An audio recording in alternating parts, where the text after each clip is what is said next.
And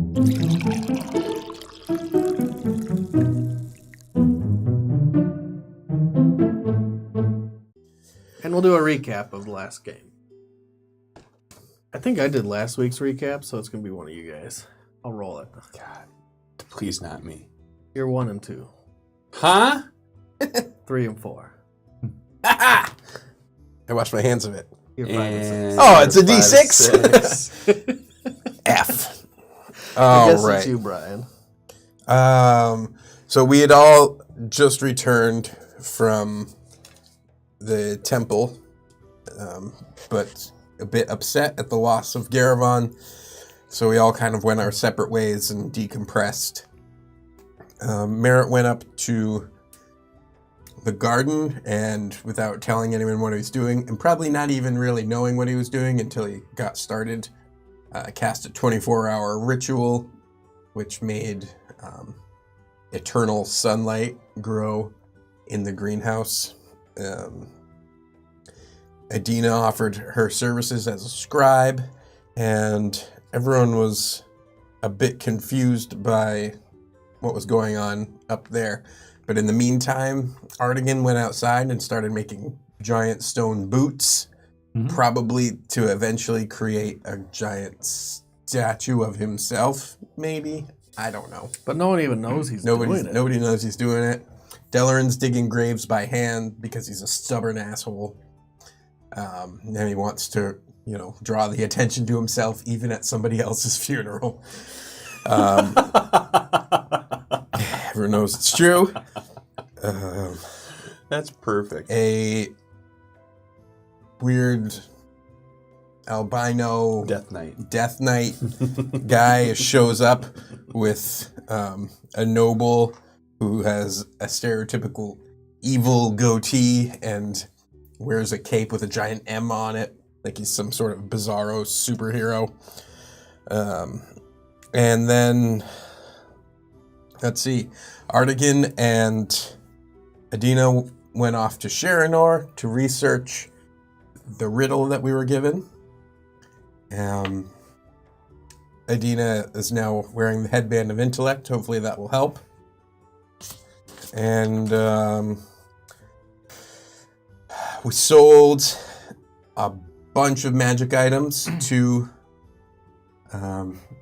Captain Stereotypical Villain that I was talking about, Mr. Goatee. Maritime. Maritime. Yep. Maritime. Water-based maritime. Marin time. Don't tell me how to pronounce it. This is my recap. But yeah, we had a wake for Garavon. We buried Garavon.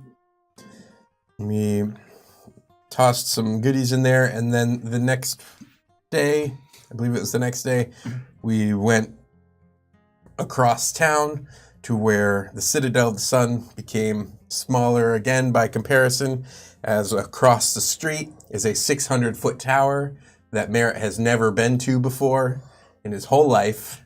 Goes into it for the first time, and we went up the elevator to the second to top floor, basically, almost all the way up, where we're going to meet with Bishop Nammac, Chenier, Calvin Corvus, Sven, who's not any other names, Oh Trissa and Parissa, and Ameros. And just as we were getting there, a giant airship came in and docked. Which was the council. The council. Fun fact. Sven is the name of Ren's cousin in Ren and Stimpy. Remember that episode? No. Don't And whiz on. that's not really a fun fact. Don't whiz on. When you the say electric fun fence. fact, you should give us a real fun fact. That's a fun fact. You don't. Sven You don't is an remember? Don't awful whiz on the name. electric fence. I mean, no offense to any Svens out there, but it transformed from Sven, which they changed to Asfun. So now it's just Sven, but it's a dwarf. It's a dwarf named Sven. That's fun. I forgot about that. I hate you guys. I just think of the reindeer from Frozen. And I then never also, watched it. well, maybe we'll skip one morning and just watch it on live stream. Okay. You guys are going to watch me bumble and fumble around with someone calling out sick at the very last minute and trying to figure out how to continue running a persistent campaign while one of the main players is gone. Let's change the music. Hey, Brian, that sounds really fucking annoying to me. Could you just... What? Close the door. See, he made sense. Yeah, I know. I'm pointing. I'm sorry, dude. You're like, hey, that, can you? You're not Yeah. serving 3. Thank There you. you go. Nice. Did I give you time to think? What were you going to do for the game? No, I'm really not sure yet. I've got some ideas. I've got some things I'm thinking about. My biggest question is, who am I going to start with? You guys or Artigan? No takers? Start with Art again. Artigan. Start again. Where do we leave off with you, Artigan? I found that Madara had made a lot of books about Ravenswood, and I found out that his name spelled a dream is another way you can say it. His name was an anagram for a dream, which was the answer to the riddle that you guys had been searching for, the answer. And then I'm also thinking that's a pen name for him because, for one, he doesn't have a last name, and two, he signed all of his books that way, and except for the Ravenswood ones, which are unsigned. Except for the books about Ravenswood. You, last session, had ended with looking at the different ways people entered into Ravenswood in all these children's stories, and all these tales and fables. It all started with a door. And you were looking for passphrases or words they might say to enter into these doors. Mm-hmm. How they would get into them, runes, inscriptions, anything you could find. Give me a perception check. Natural 20. Ooh, yeah. Really? Yep. Let's just start like that, huh? Yep. Okay. Let me collect myself. You have a staff that's half tied into your pack, half out. It's pure white, and it's been on your person for a while. It's a staff that Karina had given you. At the first mention of the first word, you feel a slight warmth, an aura emanating from this staff that's sticking out of your pack. I'm not even sure if I wrote down the staff. She gave it to you at your parting from Greenhaven. She carried it with her. She said that her mother had given it to her, and she wasn't sure why. Okay. So in game, you know this. Whether you know this out of game or not. Refreshed yet or no? No, I don't remember Sounds it, but familiar to me. Just weird. There's a lot 'cause I don't think going I on was at the there. time. yeah, I must have not taken that as a thing to write down kind of thing. It happens. I'll go ahead and write down the words and not continue to say them out loud. Okay. So you continue writing down the words. While you're doing that... Okay, sorry. Fixing something. Give me another perception check. Natural 20. Oh my god, a natural 20. No. It is a 17. 17 is really good. You see Adina. She had been searching in a section near you. She's walking back towards you. She's being accompanied by one of the attendees at the library. Their hood is up. As they get closer, you see their face, and it is a bright red dragonborn. He has her arm in his. He's escorting her down the path. And when he gets close, he pulls his hood back, and you see the face of Magnus Monroe.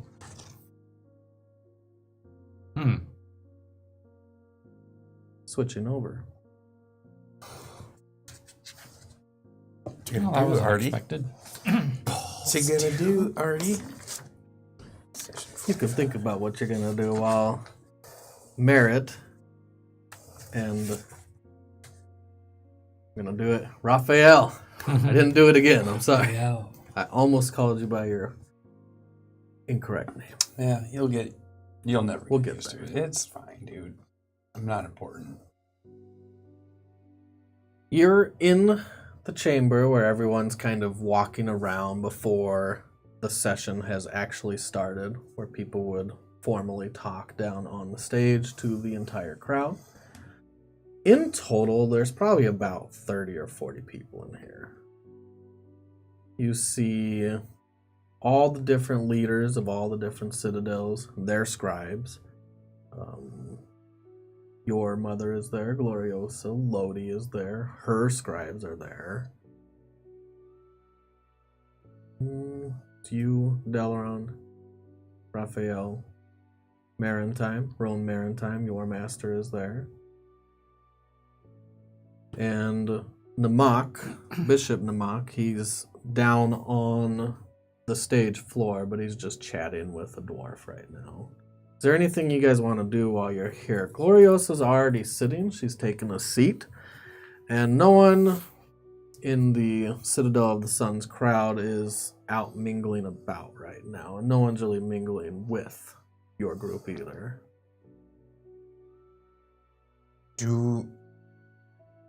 Is there an expected start time to whatever's happening up here? Or are we approaching that? Do we have hours? They said it was going to start at 10:30. It's already past that. I will do the right thing and find my seat and wait. Yeah. Me too. Maritime's sitting somewhat close to you. Okay. Or, sorry, somewhat close to their group. But you're Right. going to probably sit with Maritime. Oh, yeah. I don't feel like I'm a part of the group yet. And if Maritime's around, I'm probably going to be by his side. Okay.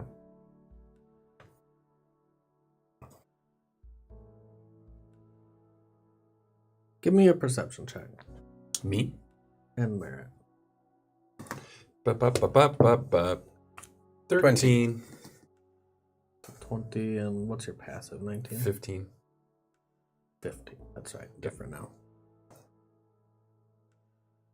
That's enough. You see a beautiful, bright red and orange bird fly in, and it swoops down into this amphitheater sort of stadium-looking area. All the steps are in a giant circle, and there's steps going down like a stadium would. Mhm. And it flies over and it lands on this tall, elegant tiefling's shoulder. And it draws the eye as it streaks down. It's almost made of flame, it looks like, as it flies. And then when it lands on her, your arcana would tell you it's a phoenix. Something you've never seen, but something you've heard of in lore. And when it lands on her shoulder, she's strolling towards you guys with this interesting looking tiefling. You would think that's Amorosa by the description you were given. You also know that Amorosa is one of Maritime's trusted council members. He said that he trusts a few of them, but not all of them. And she's strolling towards your group. You specifically. I will rise and just kind of mentally nudge Tia, make sure she's... Is she paying visible? attention. Tia? You know what? We're not even going to leave it to chance. Yes. Okay. Yeah,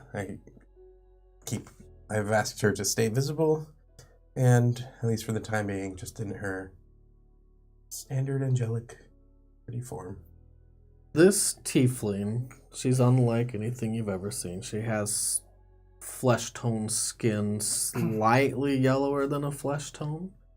Her fingers have silver bands across all her fingers, multiple different rings that are spaced out. They're not all pushed against each other. She has a nice necklace across her forehead. I don't know what they would call that. It's not like a crown, but it's just different gemstones across her forehead that she wears. And her horns come out kind of like a ram's horns. They curl up. Her hair is completely silver and slightly dry. And she walks up to you. She's wearing a fur-collared robe. It's her formal wear. Okay. She holds out her hand towards you with these long black painted fingernails. Merit Everlight. I take it and I kiss her hand and say, Lady Amorosa. Correct. It's good to finally meet you. I've heard so Likewise. much about you. Well, you flatter me. There's not much that I can do that would draw attention myself that you haven't done yourself. She smiles and looks at you. You draw attention to yourself. You carry yourself well. Yeah, thank you. You're too kind. Is there anything I can help you with today, ma'am? I just wanted to come greet you before we sit down, before we start. Have you met anyone else here? Of the council members? I have not. Would you like me to introduce you? That would be wonderful. I would be honored.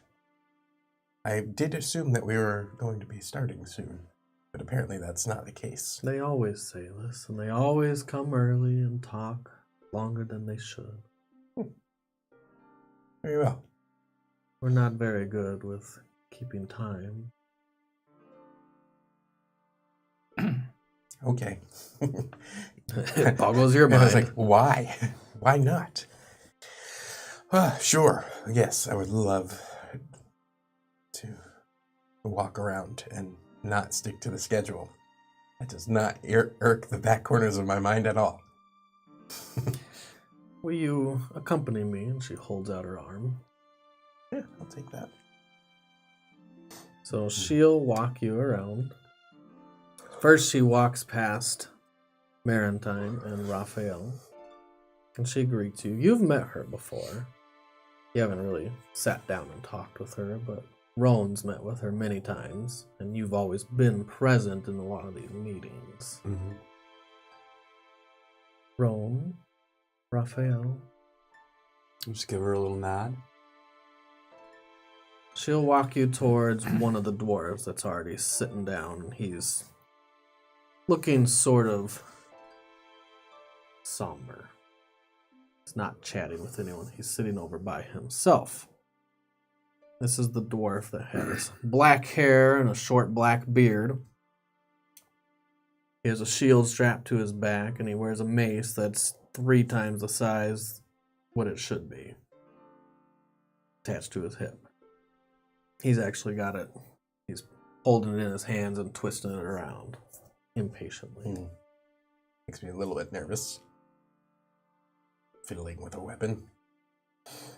This is Sven. Sven. That's fun. Nope. Get one of those. Well, Josh isn't here. She motions towards Sven. Sven, I'd like you to meet Merit Everlight. He looks up. Good to meet you. I'm pleased to make your acquaintance, sir. Is the word true that you're gonna have someone from your citadel join the council? Sven. They haven't been asked this yet. We, of course, would defer until an official invitation before making any decisions. Decisions. Half choices and decisions. Murmur together. Would it be you?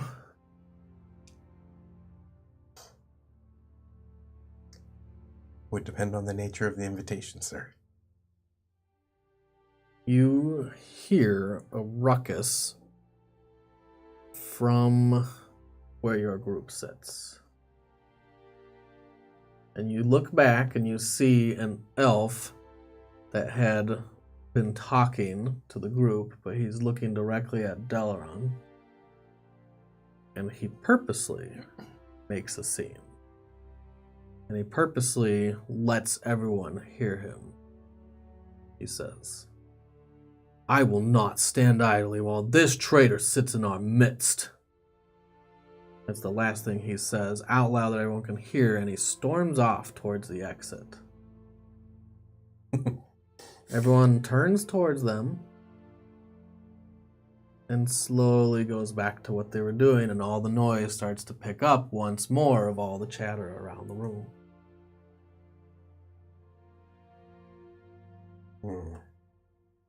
You see Delaron get up and walk out the room.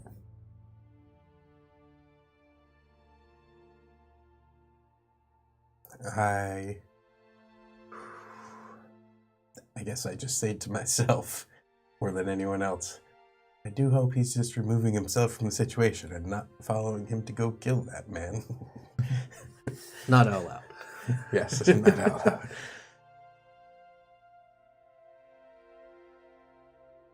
But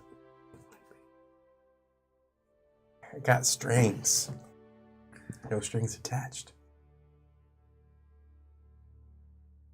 she looks at you and she kind of raises her eyebrows in a puzzling fashion. You look at her face and she has not as many piercings as a Shatter Kai would, but she does have quite a few piercings in her face, and she has a lip piercing right in the middle, and she has eyebrow piercings, but not as many as what you had seen before, like from a Shatter Kai. Does she appear young, like a kind of like a Shatter Kai, or mid-aged, very old?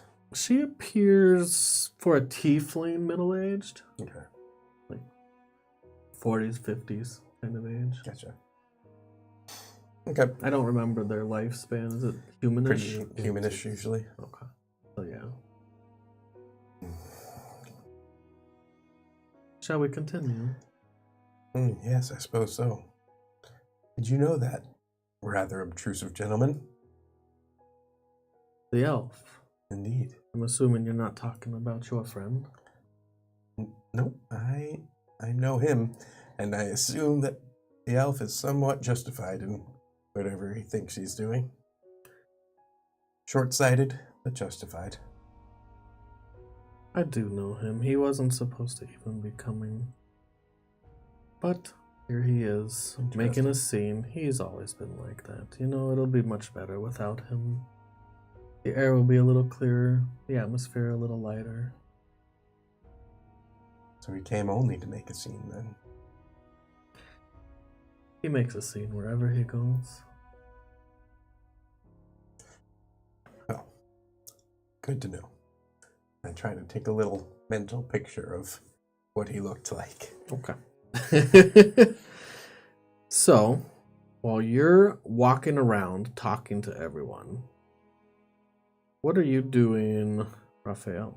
You just gonna... Yeah, just like these kind of things, whenever I would go with Maritime, I just kind of observe and listen and try to learn. I don't really try to get into any of the politics or the,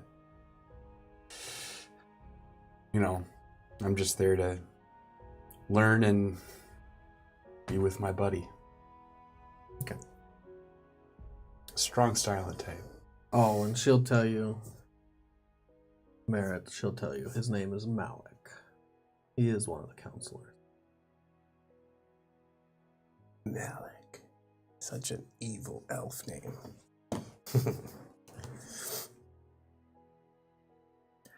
Artigan, Mm-hmm. you're in the library.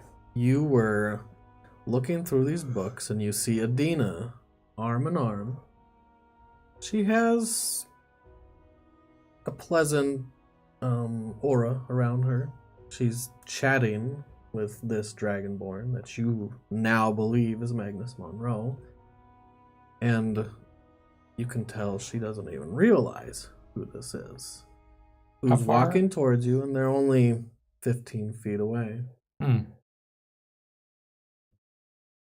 What do you do?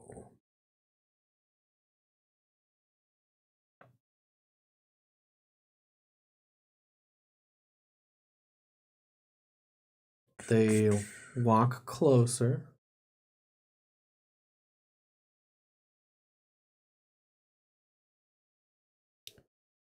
I guess for now, just pretend I didn't see them. Okay. They're walking right towards you. Okay, I'll wait until they get to me. His hood is now down. He locks eyes with you. Give me an insight. Let's see. 18? He knows you. He knows of you. You can see it in his eyes. And he knows that you see him, that you know him. He's not trying to hide himself. Okay. He gets close. Artigan, it's good to finally meet you. I'd say it's a pleasure, but I believe we're in certain circumstances where this may not be a pleasure. He leans in close to you, where only you could hear him, and not Adina. And quietly he says in your ear, think very carefully of your next move. It could be her last.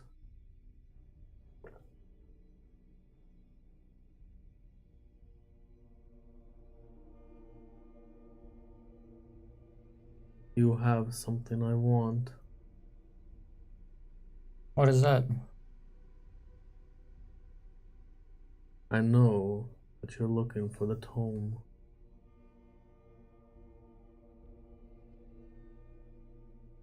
Have you found it yet? I have not. Have you?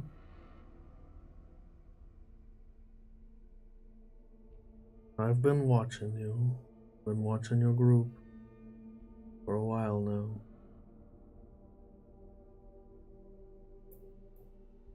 Tome can only be found by someone who doesn't want it.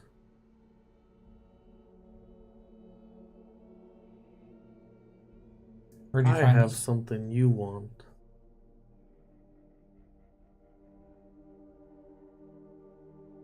I'd be willing to make a trade. How do you know the tome cannot be found by those who want it? I know many things, Artigan.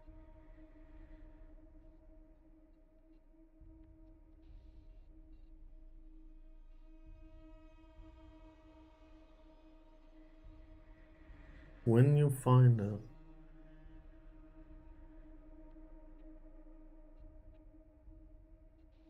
find me, bring the tome, and I'll give you back your Awana.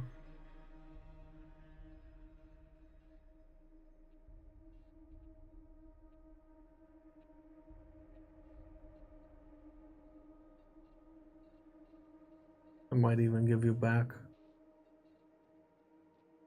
not just her body, but everything restored. depending how quickly you do this. Do not cross me, or you will never see her again.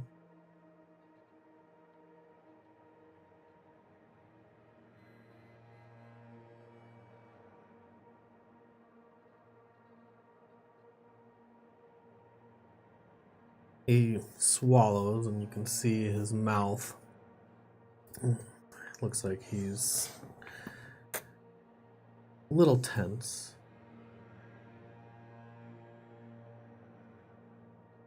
He furrows his eyes. Do you have anything to say?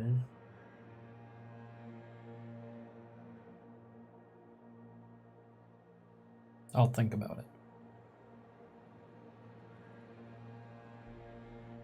Don't think too long on it. I'll be in Riverstorm. It won't be hard to find me.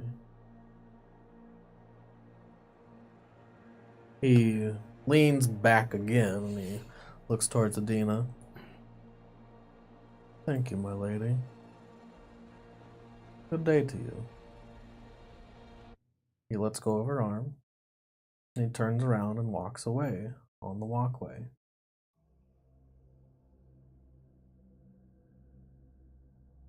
Just wait for him to leave. He goes to the elevator. He gets on the elevator, the platform that just lowers and raises by chains.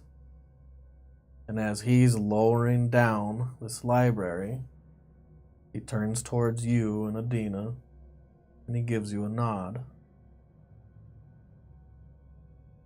Till he goes out of sight. Adina looks at you. Did you find everything you're looking for? Not yet. Do we need to take any of these books with us? I don't think we're allowed to, but I can continue transcribing all these rooms. I'll just keep transcribing. Okay. She looks like she has no idea. Mm-hmm. Back to you guys.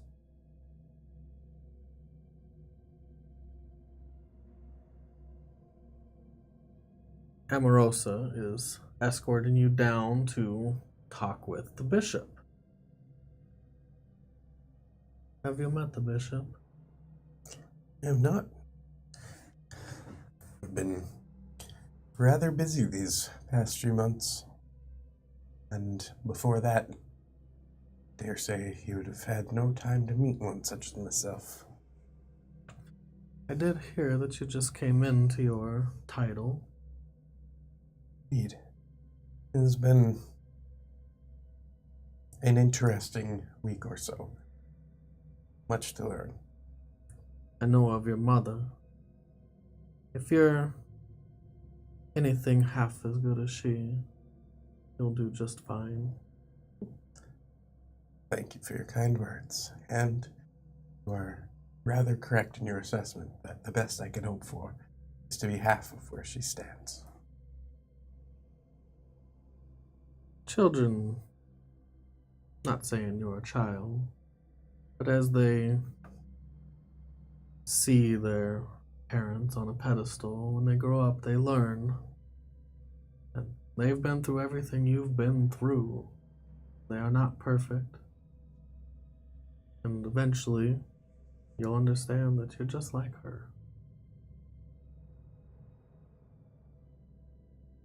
In any ways, I suppose. Bishop Nammac. She gestures towards the cobalt blue dragonborn.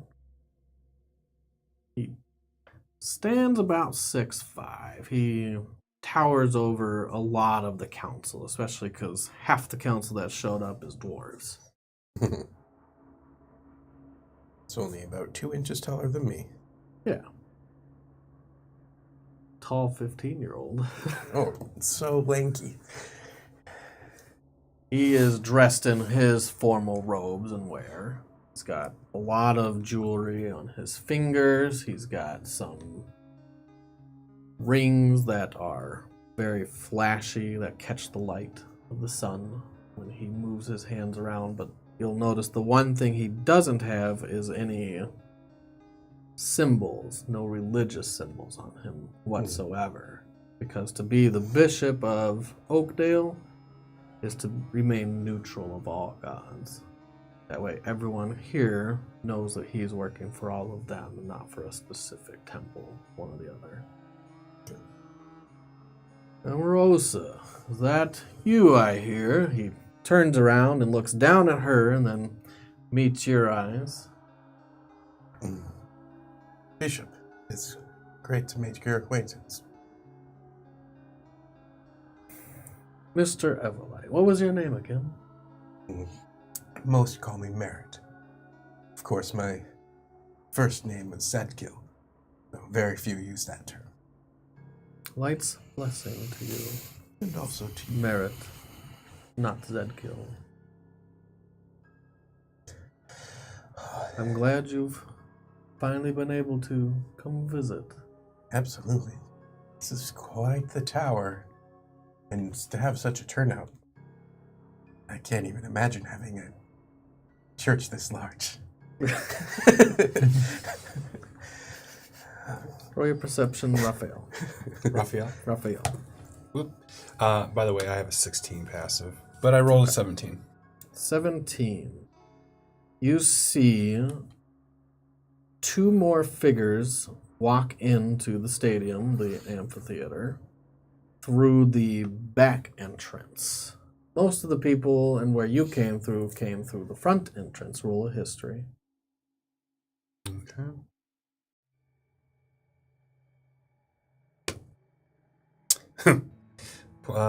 Rolled a 3, but plus 9 is 12. 12. Something strikes you as familiar. You're not really sure what right away. I look to Maritime. He is, well, is he focused?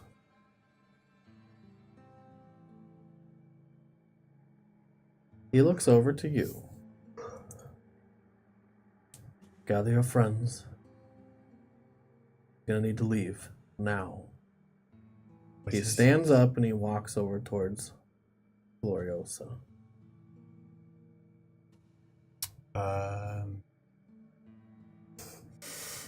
You don't need to roll perception at this point. You look to the other entrance and you see 3 red dragonborn walking in. You also see this. It's 7 levels high, one of the steps. Through the entrance that you came through, the first red dragonborn you see come through holds a sword at his side. It's definitely Augustus, and behind him a large red dragonborn follows right behind. You would know who that is. You've seen him plant his axe into your friend Artigan, into your friend Lodi. And right on his heels is a dragonborn that has fists of fury.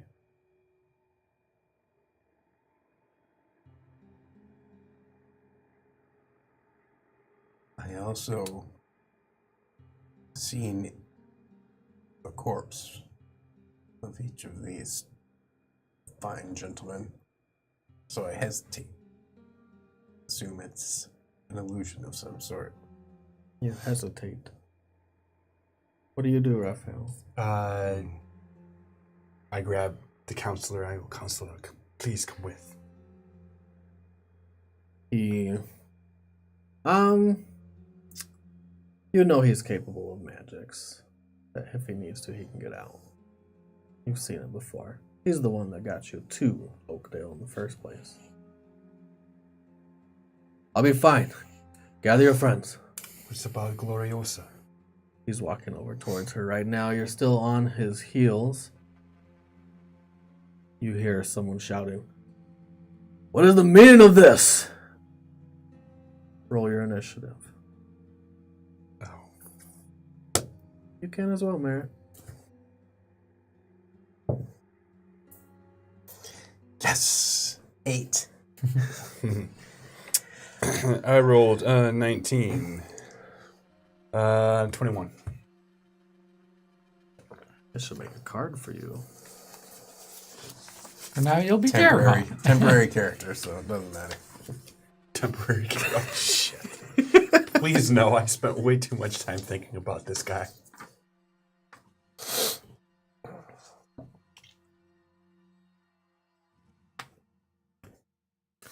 What'd you roll, Matt? 8. Okay. What'd you roll? 21 altogether. 21. No, I should have taken the protection. God damn it.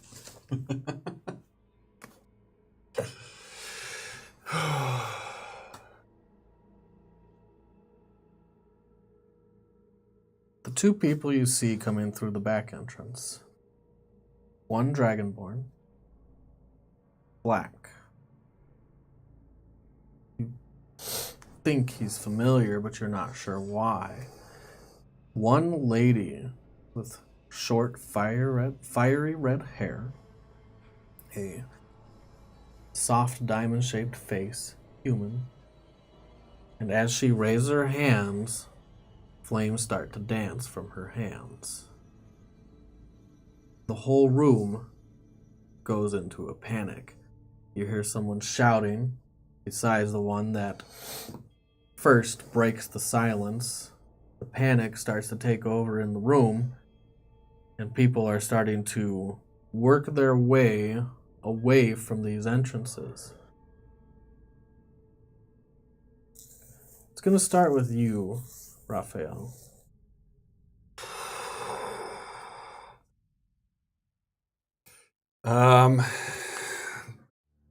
Gosh darn it, I hate panic.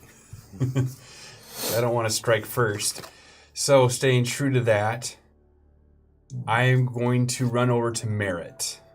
He's down at the floor section talking to the bishop. Well, he was talking to the bishop. He's now looking up at the 3 red dragonborn. These red dragonborn that you've seen. Well, you've seen 2 of them. You've seen the one that was very capable in unarmed combat, and you've seen the one that can use a sword, although you've only seen his corpse. You saw his corpse, and you saw Delaron write a message in his armor with a knife.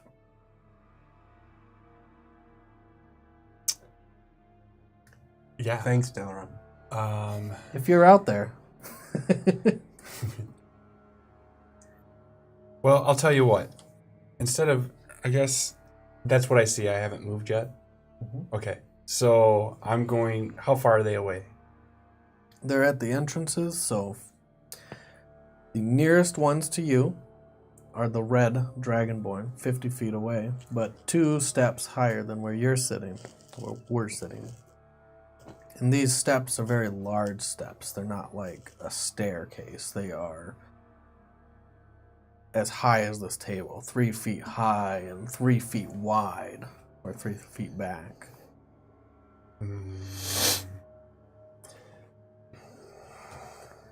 So They're not directly above you. They're around the curve a little bit of ways.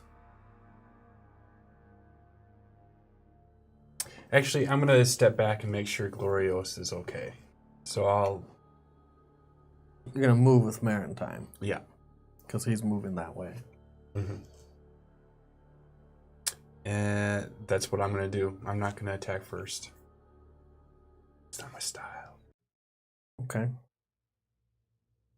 You see a streak of fire zip from the lady's hands. And it comes back to you that you do know who she is. You've never met her. You've never seen her. But you've heard of her and you've studied her. She is the sword of Magnus Monroe. Do we have a name for her? I do.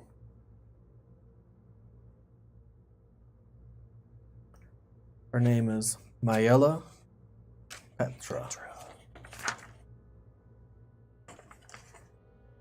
Can I assume, just for note-taking purposes, the Black Dragonborn is Rathus Crinth? Rathus Crinth. Is that the shield? The shield. That son of a Bitch. This fire streaks towards this dwarf and slams against his armor. And you see it, when it hits him, it starts to spread around him and fits into every nook and cranny of his armor, and it hits him hard. He's like, "Ah!"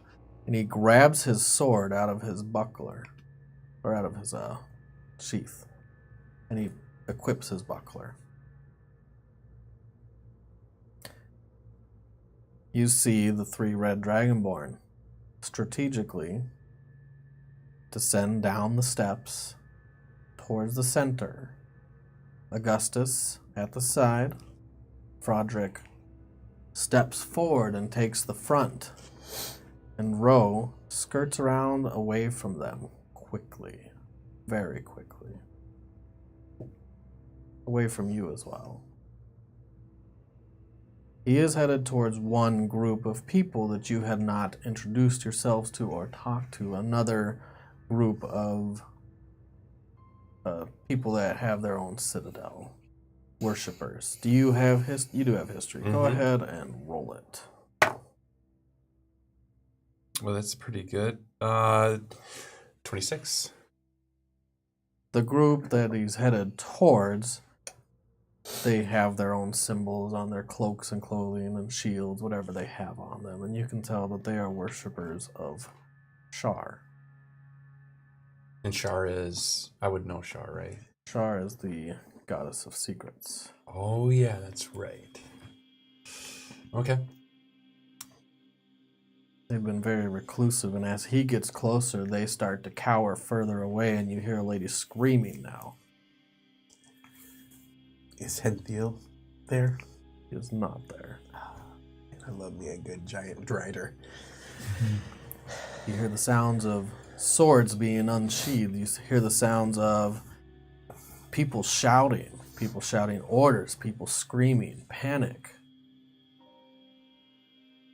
Merritt.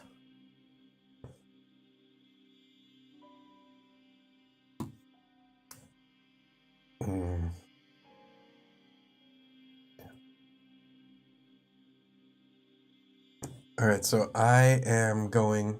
Well, how many people about are there in this room? 30 total? total. You see 7 disappear instantly. Whoomp. Maritime, Gloriosa, Lodi, Scribes. Your entire citadel. Good. Gone from the room. They left me behind. I You was running with them. Okay. I get Did it. tell you very first thing, get your friend and leave. Yeah. Well, he should have told me. He did tell you. He didn't tell me what he was going to Merritt. do. I turn back and forth between Amorosa and the bishop and say, do you have a way out of here? You should go. You see a slight look of fear in her eyes. And I will take her hand that I was holding, I'll put it out to the bishop, and I'll step between them and the nearest of these adversaries. The bishop holds up his hand.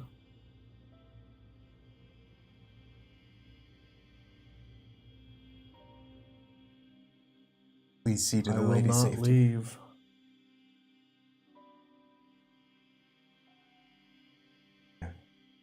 We have something in common. But I will take her hand back and start ushering her toward another group that my gut tells me does not want to stay. Okay. There are still a few groups here. There's about 5 people with the goddess of Shar's group. Got a few counselors, but most of them are arming themselves. Amorosa is not. There is another group you've seen before, and you've probably even visited their temples, but you haven't really gotten to know their worshippers of Maestro. Mhm. And one more group.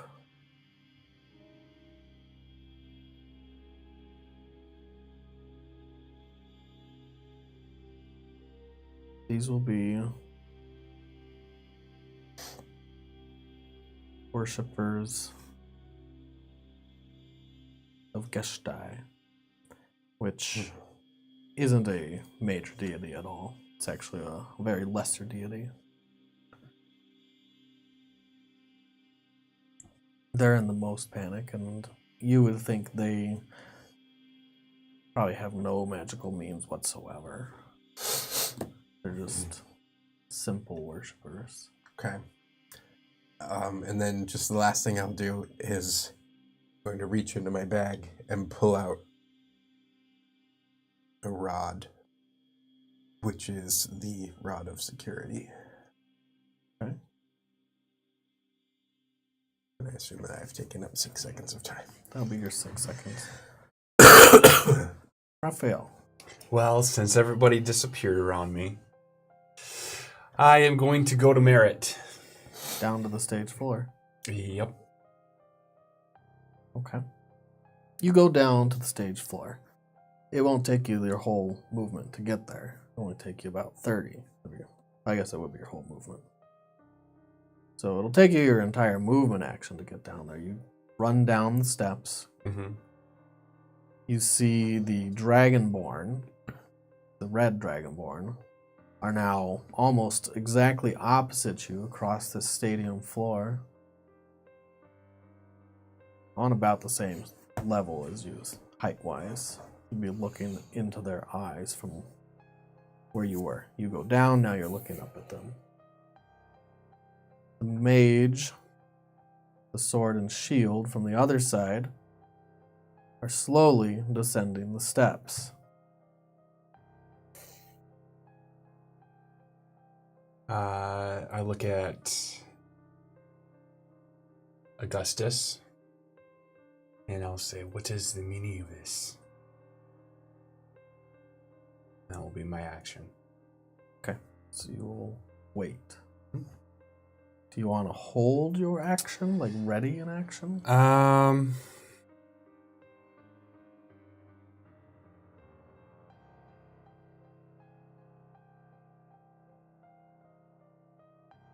Couple diplomats trying not to fight. Right. No. Yeah, okay. Already in action. If I see one of the 3 red dragonborn try to attack, I will cast web. Okay. So you start saying the words. You hold this spell in your hands. You're now concentrating on this. In case something happens, you'll release that energy. What does it look like when you're casting this spell? Well, I think I'm a cast for my sword. Okay. Right? Because I got a shield, I got a sword, and I got that feat, whatever that's called. Combat caster? Yeah. Warcaster. Warcaster, right. So, I guess like this. What does the spell effect look like? It's I don't know if emanating I don't from think your I, sword. I don't really say I shoot web at them. I just feel like web would just start to Kind of form up your sword? form up around them. Okay. Is it a projectile? These are all questions that I guess I should have known the answer to. These are all questions I'm going to start asking more of just so you guys have an idea of what these things look like. Conjure a massive, thick, sticky webbing at a point of your choice within range. Okay. It doesn't say... Conjure it. So it would appear where they are Right. when it happens. But you do hold that aura, that charge, and your sword does slightly glow. Right. Okay. That's what you do. Augustus does not respond. Mage forms up fire in her hands, and the dwarf that got slammed with fire now falls in line with two other dwarves, one with a great fiery red beard that's split in two and has these two big golden clasps at the end of each braid, and one female dwarf that you have not met yet. That would be Parissa, you know. She is also one of Roan's most trusted counselors. And she is clad in full plate armor. She has a sword and shield, and they form somewhat of a dwarven shield wall between the group on the stage floor and the shield and sword descending the staircase downwards towards this floor. The mage holds fire in her hands. That would be Petra. If I'm not mistaken, she says, the last time Magnus was at a meeting of the Consulars, he left the world without counselors. They take a few more steps forward and go down the next step. They're now 5 steps above the stage floor. It's not that far away from the entrance, but they are going slowly, methodically. The others start to descend about the same pace. Merritt.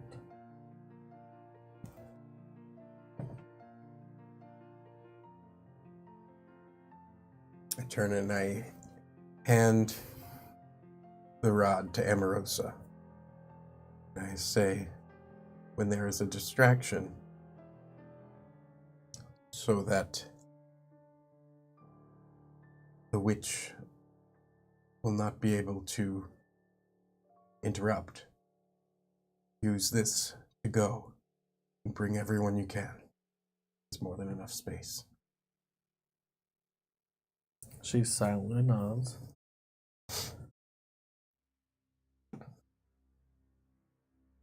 The cobalt blue dragonborn, he looks up.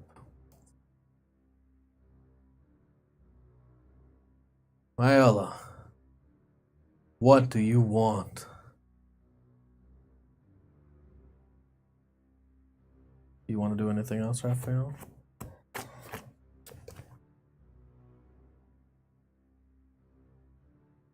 Nope, I'm still readying. I'll just say, I'll look at the 3 dragonborn and be, please do not do this. They don't break stride. They don't respond. Their face is calm, collected, methodical.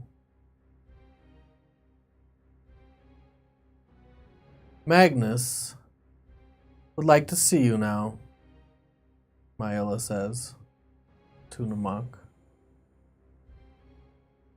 We're here to retrieve you. You'll be coming with us today.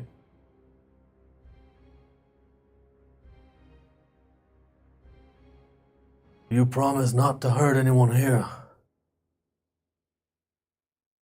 I could never promise that.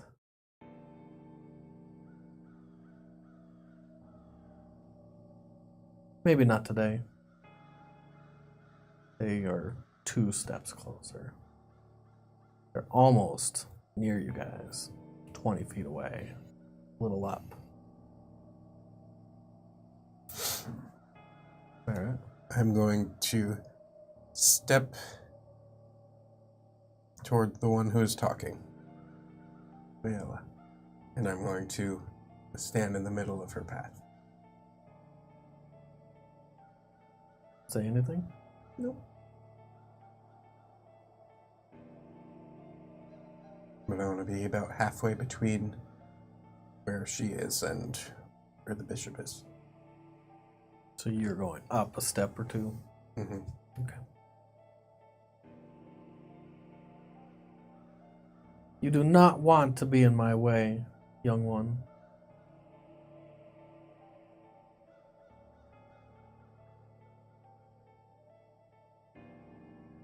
Is there anything I can assist you with, young lady? The shield says some words and casts a spell. You have arcane? Yeah. Since you're not taking actual actions, you can roll it. 13. It's doing some form of transmutation. It's not enough to know exactly what he's doing.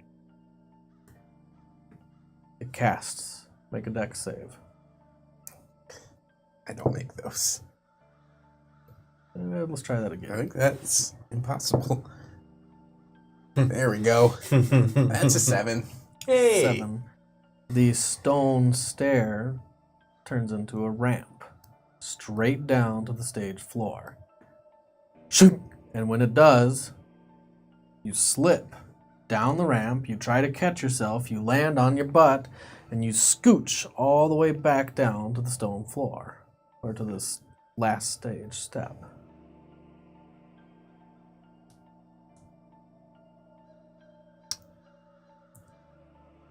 Did you want to do anything, Raphael? Just standing there? Do I see Merritt go down? You do. He almost tumbles, but he catches himself at the last second, and he's able to stand back up down at the last part of the stage And floor. how far away is he from me?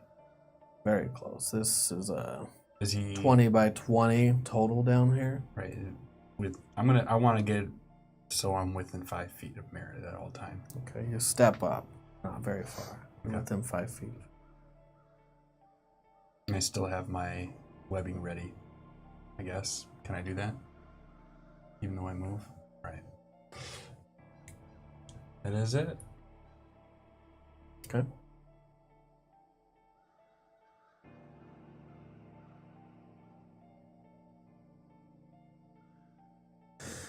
He holds his hand up again. The bishop, his large cobalt blue fingers.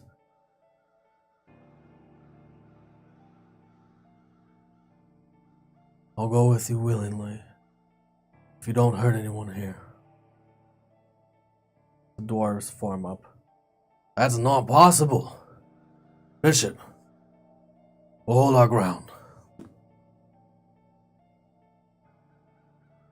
It is fine.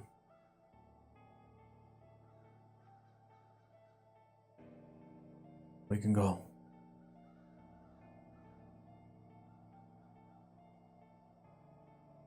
They will take another step down towards the stage floor. At this point, you can see the red dragonborn are now one step away from the floor.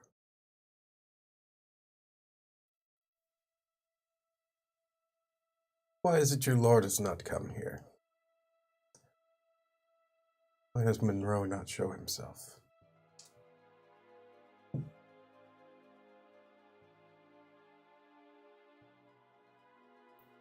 This is the first time you've heard him speak, Rathus Krinth.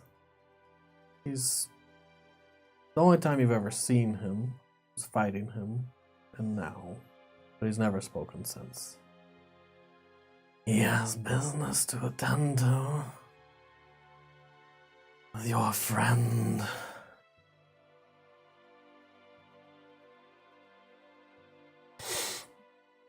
Which could mean Cooper, who was outside, or Artigan, who's a million miles away. The bishop will step up. He's near the side of the dwarves now. He puts his hand on the shoulder of the red bearded dwarf. I shoot a look at Amorosa.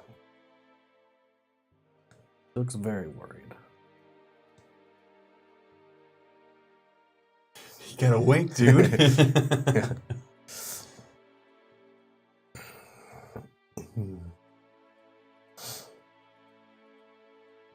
Give me a perception.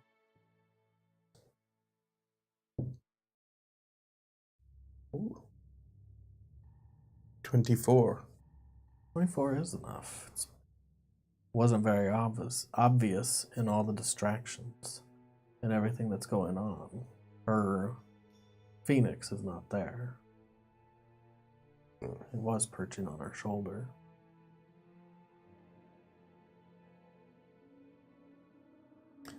Curious. She used the thing to send her phoenix away. I'm going to be upset with her.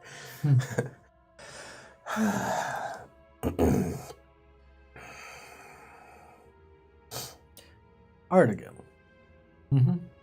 you guys have spent the entire morning transcribing. It's been about 2 hours, but everything is pretty much tidied up and finished. You see that Adina has her journal, her book full of different runes and symbols and words. You're pretty much done with that research. There is still plenty of time if you want to research rituals, resurrection. I'm gonna look up information on dreaming and how to control it, and also look up some stuff on resurrection. Okay. There are plenty of books about dreaming, being in the dream state. There's even spells that deal with dreaming and shaping the landscapes. Mm-hmm. But you do find lots of fairy tales and fantasies about dreams, about people that are in dreams or living dreams or walking around them. You don't find any spells specifically about entering dreams, except the one main spell. It's called Dreaming? It's called Dream. Dream? That spell is very powerful. It's not exactly what you picture in these books, in these children's stories, where people go into another world. Mm-hmm. It's not the same thing. It's more of a communication, to be a messenger to someone, to enter into their dreams, to talk to them, but you're not actually there.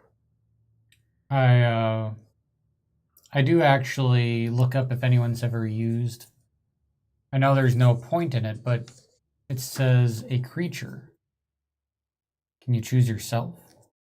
You would be a creature. So therefore you could affect your own dreams. Granted, its uses would be extremely limited because it's a way to communicate, but you could possibly control your own dreams. It says you, or a creature you touch, would enter into a trance state, acting as a messenger. Are you able to fall asleep while you're entering the trance state? Mm-hmm. So then you could effectively control your own. You could control your own dreams. But it wouldn't benefit you in this spell's sense, if that makes sense. Yep. It doesn't offer you much benefits except to shape your own dreams, which I guess would be fun. Mm-hmm. It'd be kind of cool. Mhm. You do whatever you wanted in your dreams, The holodeck. like the holodeck. Yeah, I'm looking up that and resurrection spells. Okay. You find information on all of it, and it's very easily accessible and cataloged. And the effects of what they can do, the abilities of what they can do, can be transcribed in like 5 minutes. It's not the actual spells. To transcribe a spell down onto a scroll would take tens of hours for these powerful spells, if they're even available, but they're not. That kind of spell isn't written down. You'd find those probably in a wizard's spell book or an ancient tome of lore. Mm-hmm. Nothing that's easily accessible. I'm gonna have her transcribe as much information as she can about resurrection, and I'm gonna look up the dream stuff. Okay. You get all that done in, like I said, less than 15 minutes. Okay. It's very easy to navigate this library. The help there is extraordinary. And you find all the information you could want. Okay, and then I'll meet up with everyone. Be like, we're ready to go back to the Citadel? There's only one scribe. Oh, okay. For some reason, I was thinking one of Adina's. Is it Adina? There's one scribe and Adina. Okay. I guess that is our role. You meet up with all other 2 people. Yep. I meet up with both of them and see if they're all ready to go back to the Citadel. What you doing over there? I made a dexterity save and I won. Are you breaking my chairs? No, dude. Okay. That'd be a good gift reaction. Just randomly see you jump. You will meet up with them. Adina has been very focused on her writing, and she's meticulously retranscribing some things because you had asked her to make 2 copies of all this for you and for Merritt. She's already working on the second copy, the next pages. Okay. I'll wait until everyone's done and then group up and see if they're ready to teleport back. Okay. They are ready to go when you are. Okay. And I'll do the minute casting time for teleportation circle. You guys walk out of the library.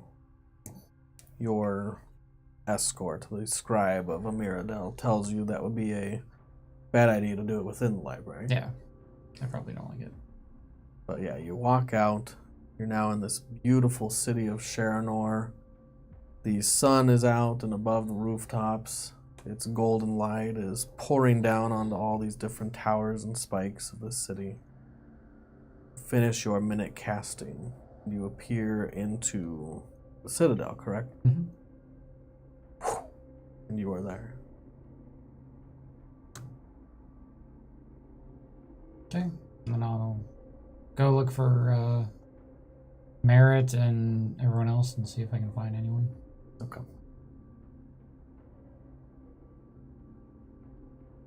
Merritt and Raphael, starting with Raphael.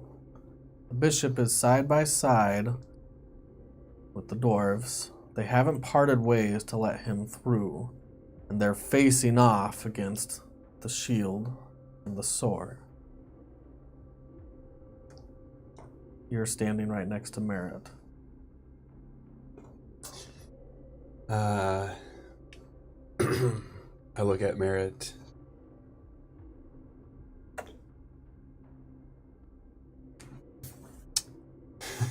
And I just... You're lost for words. Yeah, like, this is not looking good.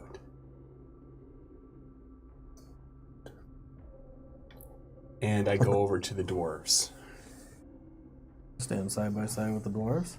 blocking the bishop. Because you know what? This bishop goes, Oakdale is effed. That's what I'm thinking. Maella takes a step down. She's not directly in front of the dwarves. She's very close. Bishop, are you ready to leave? The Kobold Dragonborn nods. And you can see her casting a spell.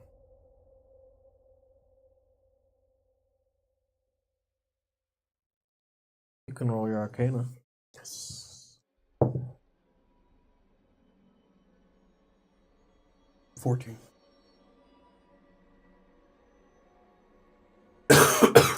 Can I roll mine? Yeah. 14. 14, again, you can tell what type of spell. It's a conjuration spell.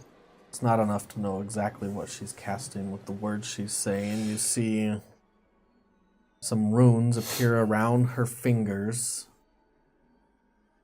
14 is enough, because you've seen this happen before. You've seen Artigan cast this spell when he's moved you through great distances immediately. You've seen Roan cast this spell. It's teleportation. Do I know how long it takes? One action. Less than 6 seconds. She says some words. You see her the shield, and the bishop. The spell completes, the runes snap and break like glass shattering, and they Too disappear. fast. Crap.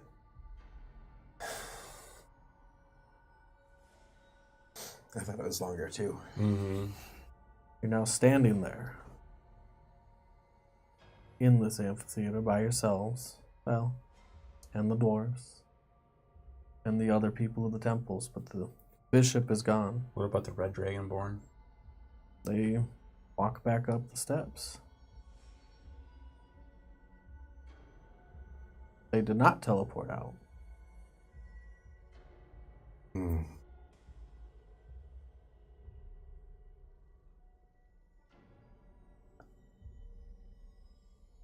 Before they get too far up the steps, you see the red dragonborn with the sword turn around.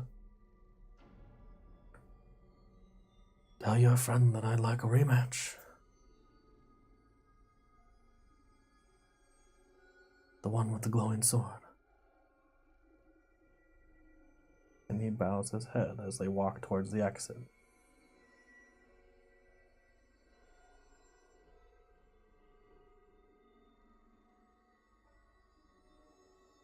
Everyone's left stunned. No one's saying a word.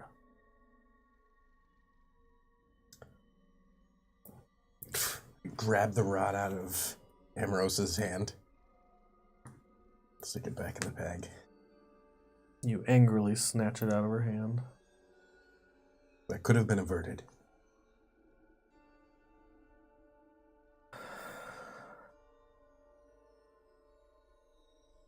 What were we to do? I told you to leave.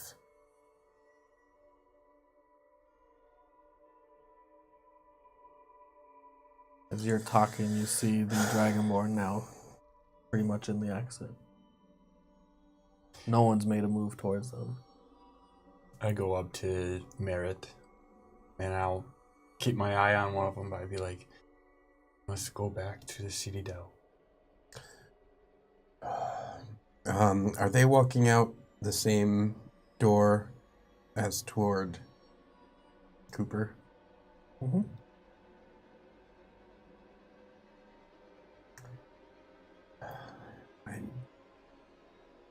I need to check on something. That's where Cooper went.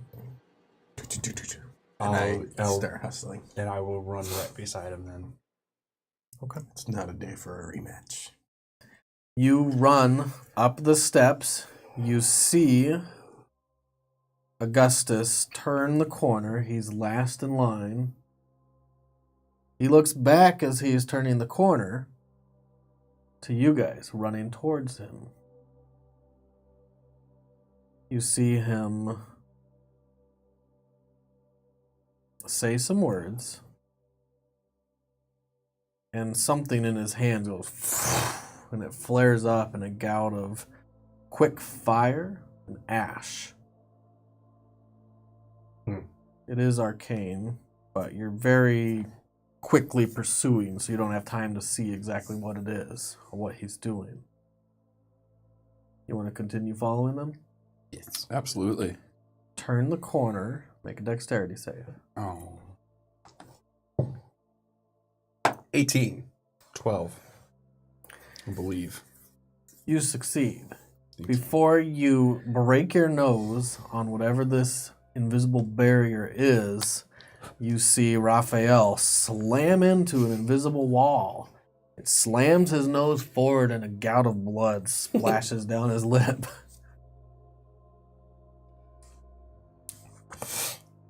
Shit happens. I just get to a stop. Put my hand on the wall. You put your hand on the wall. It's a barrier of some sort. Can't pass it. You push against it with some pressure, but you can't move it. And I turn my head and I listen. See if I can hear through it or if it appears to be blocking sound as well. You can hear the footsteps fading away of Augustus, Froderick, and Roe.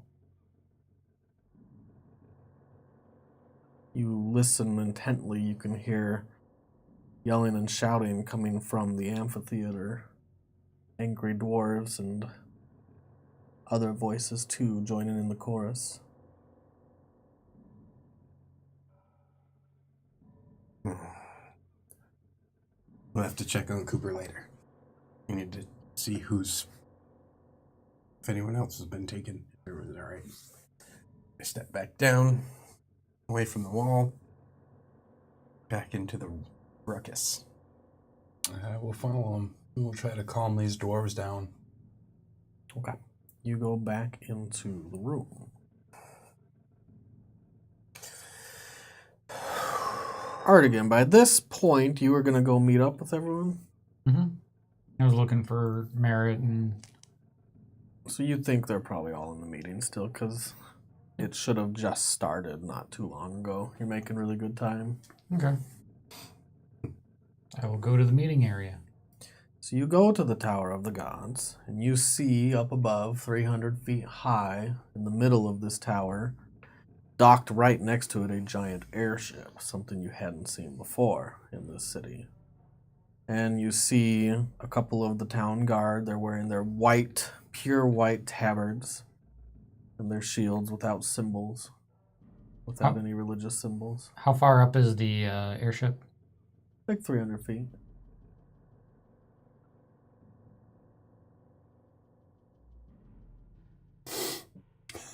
Artigan's gonna Artigan, I think. Yeah, I'm going to cast Dimension Door and appear on the dock. One of the town guard goes to greet you, and you whoop, just gone. Does it take somatic and verbal? Just verbal. So verbal. You say some words. Bye. What does the spell effect look like? Does it leave any trail? Does it leave a Artigan puff of dust or anything? Let's see. A ghost-like illusion of yourself standing there that fades.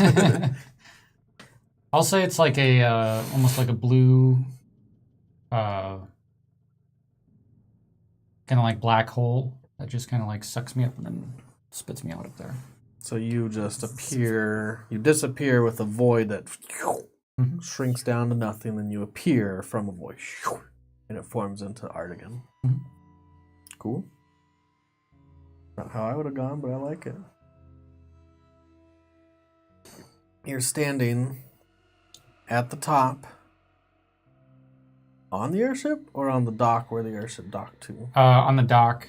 So it's a little outcropping under a large window that's, sitting further out on stone.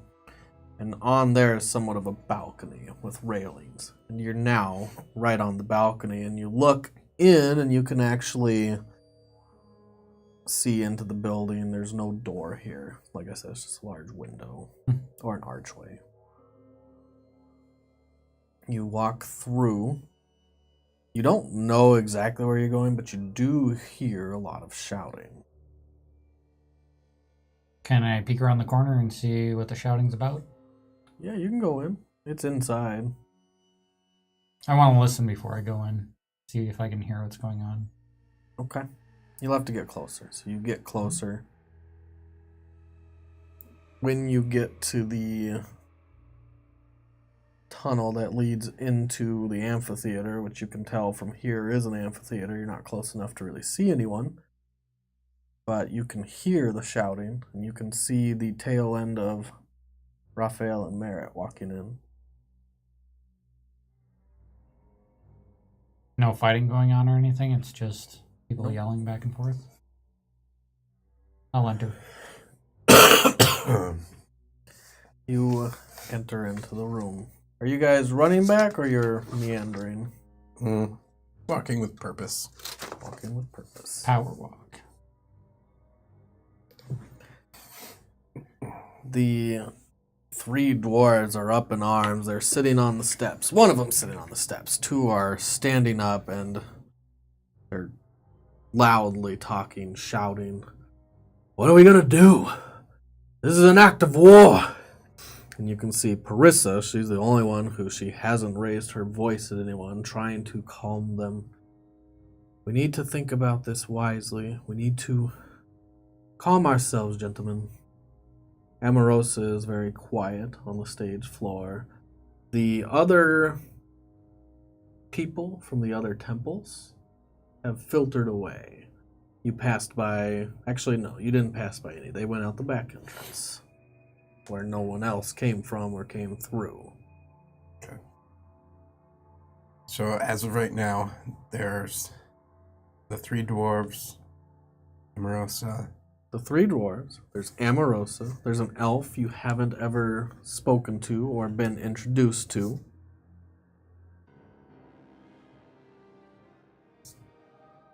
And I think there's one more. That'd be Trissa. That was Trissa, the one Nellen. elf that you haven't spoken to. Just gonna write their names down so I don't have to flip back and forth. Let me change the music back. All right.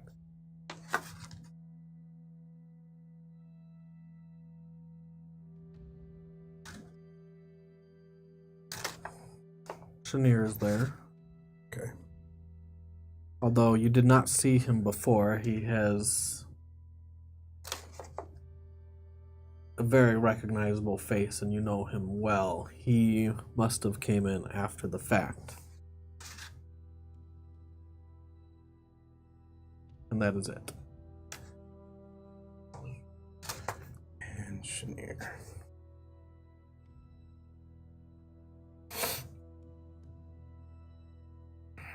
Would Raphael know Chenier? Yeah, you know Chenier. I guess I'll go up to Chenier. Okay. He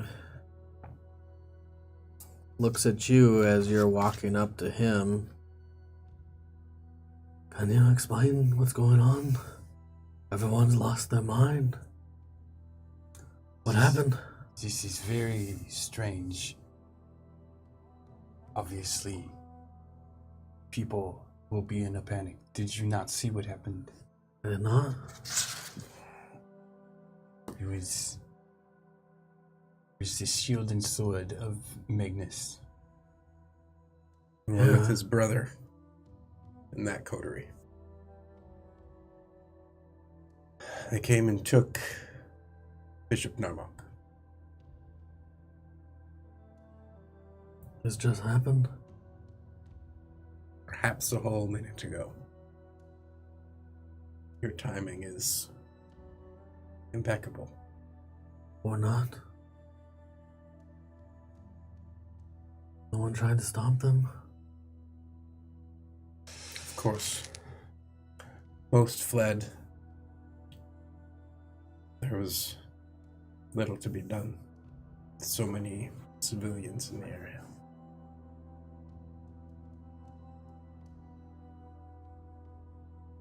As you're calmly discussing this, you hear someone shouting.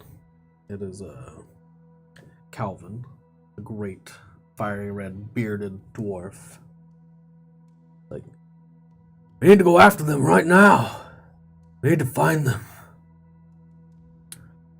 I'll look at Calvin. I go, and where do you think they are? Riverstorm. We can find them there. Magnus resides in Riverstorm. We need much more than this army.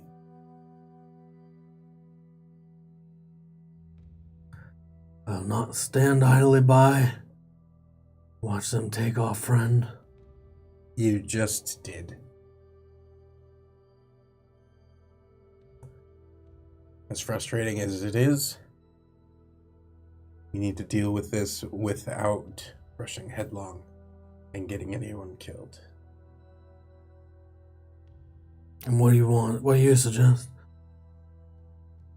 We need to regroup and think about this for a bit. Then we act. Why was he taken? Obviously, he has tie to Monroe's army. Oh, why now?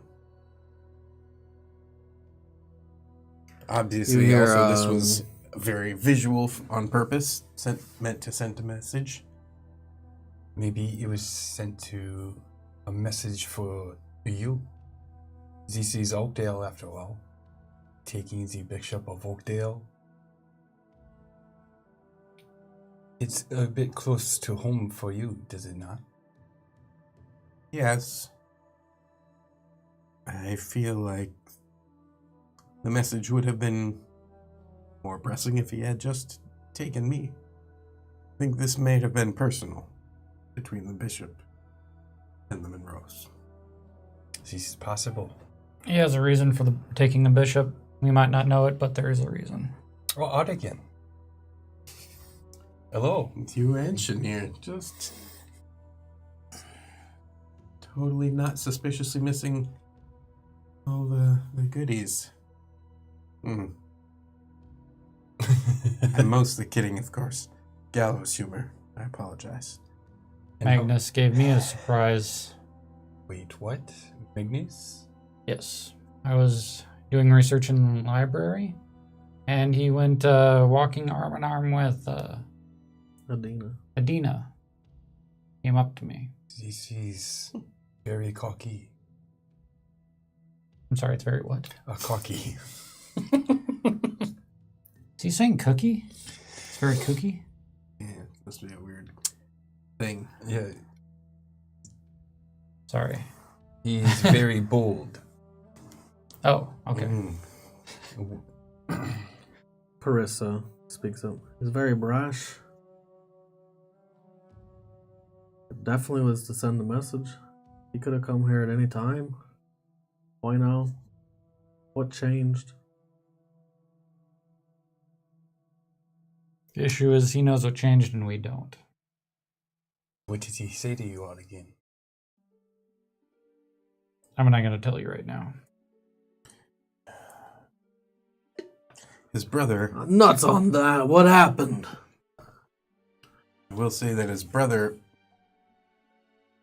made a threat on Mr. Cooper's life, wishing for a rematch. He was also here. Augustus. Maybe good that Zalaran was not here. Certainly. I feel there would have been bloodshed.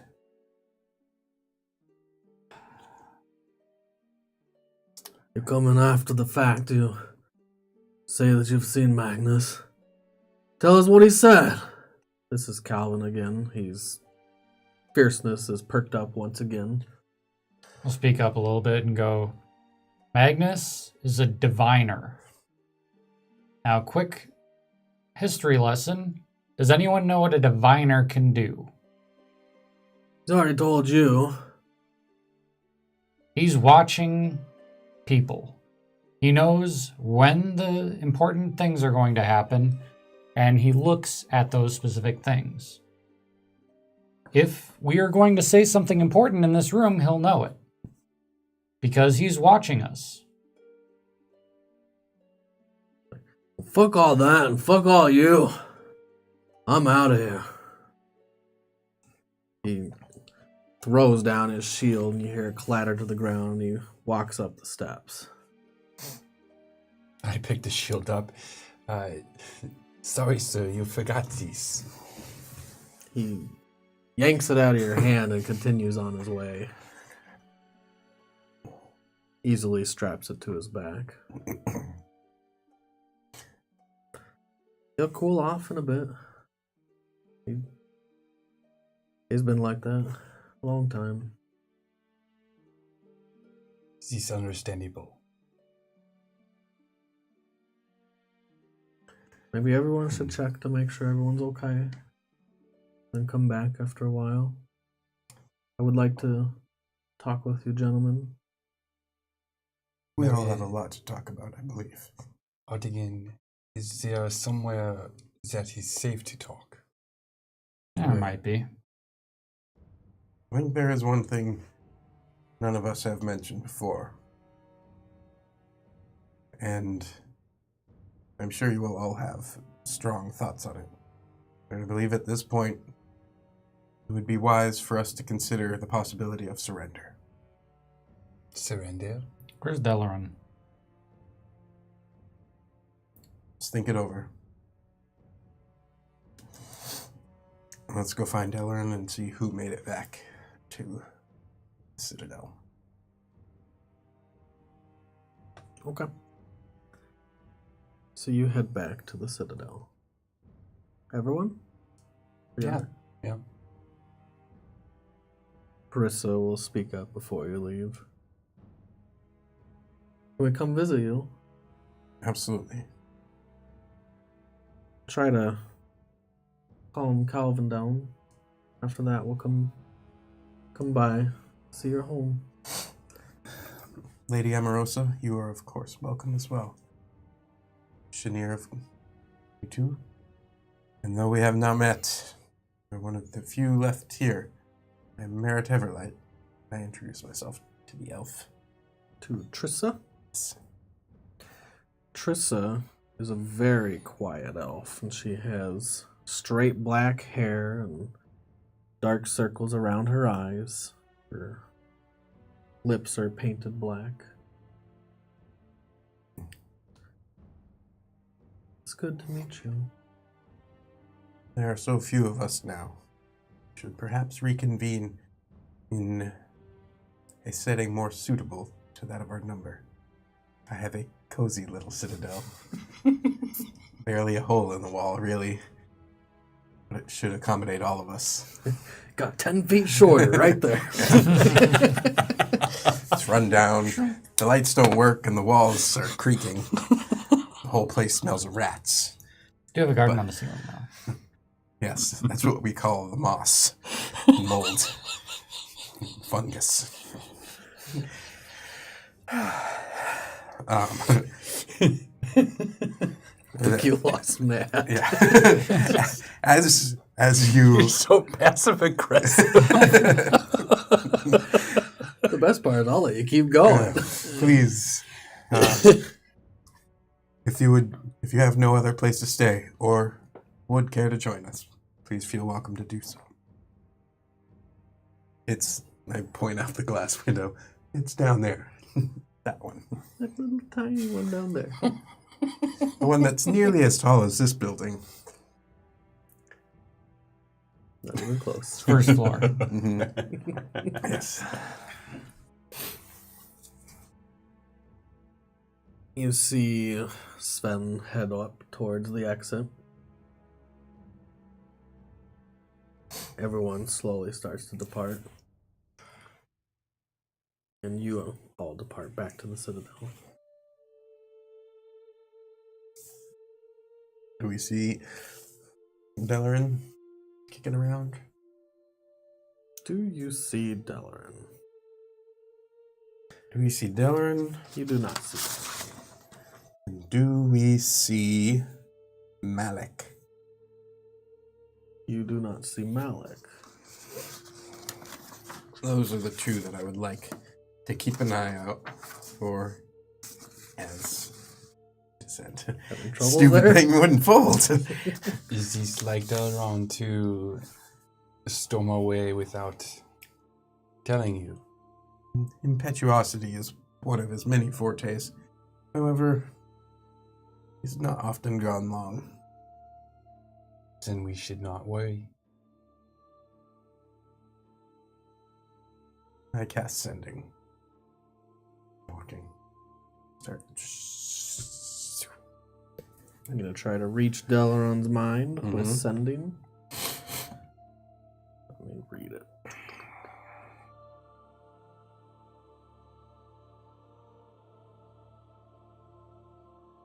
What do you say?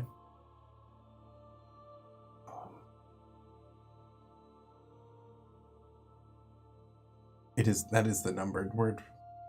The 25 words. 25. Okay. I'll keep counting. Council meeting interrupted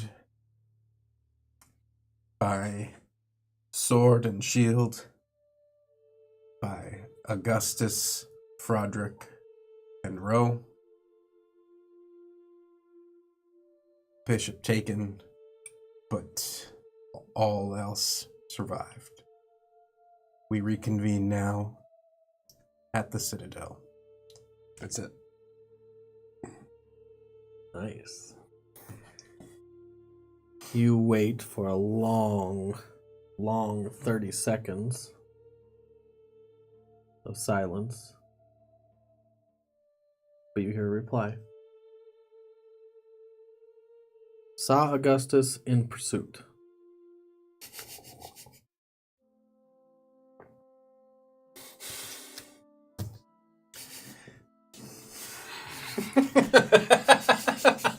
You just complicated things.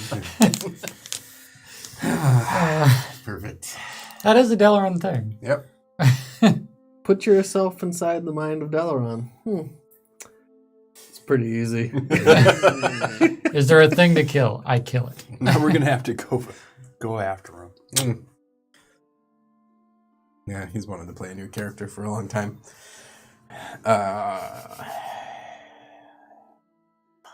Merritt knows. As we're heading down the elevator.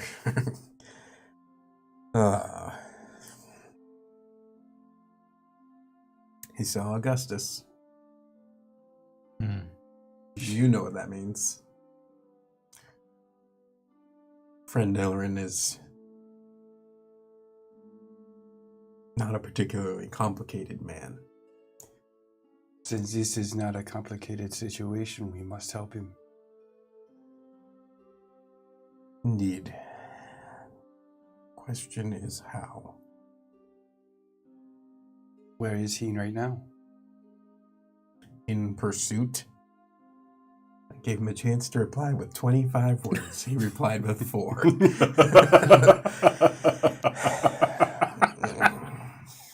That does sound like Delaran. Mm-hmm.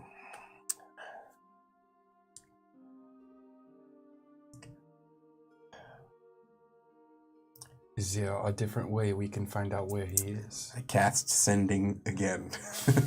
And I use all 25 words, minus 22 of them.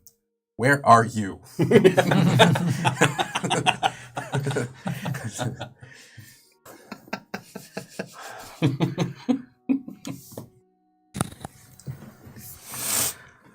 All right.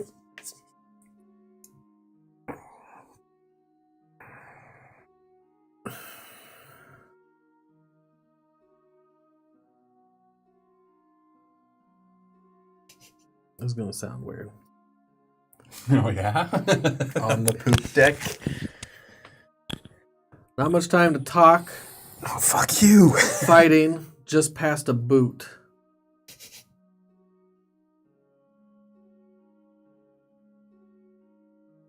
What the heck? What did he say? He said he's fighting by a boot. I know where that is. Follow me.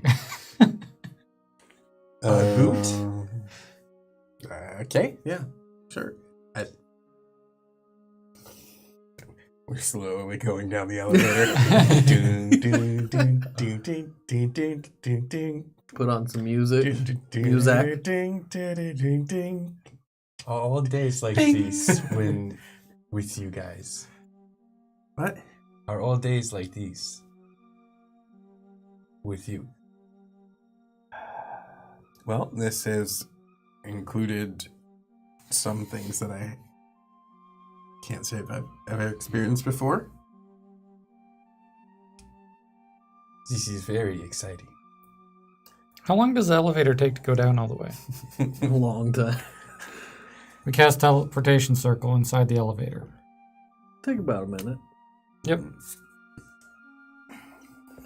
Artigan kneels down and starts drawing some runes. How does it look when you're drawing these runes? It's a circle and it's got like almost like a 20-sided star, and it's got the location kind of inscribed in the center. Cool.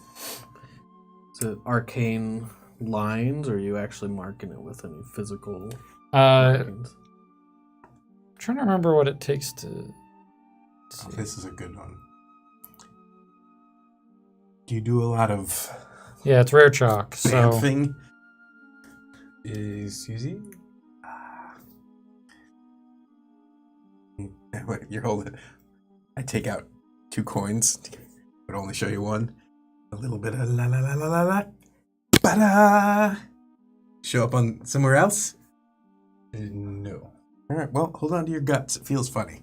So yeah, I'm drawing on the surface of the ground, but it's not actually. It's maybe like that far from the surface, so it's actually drawing in the air, but it's appearing maybe like that far from the ground.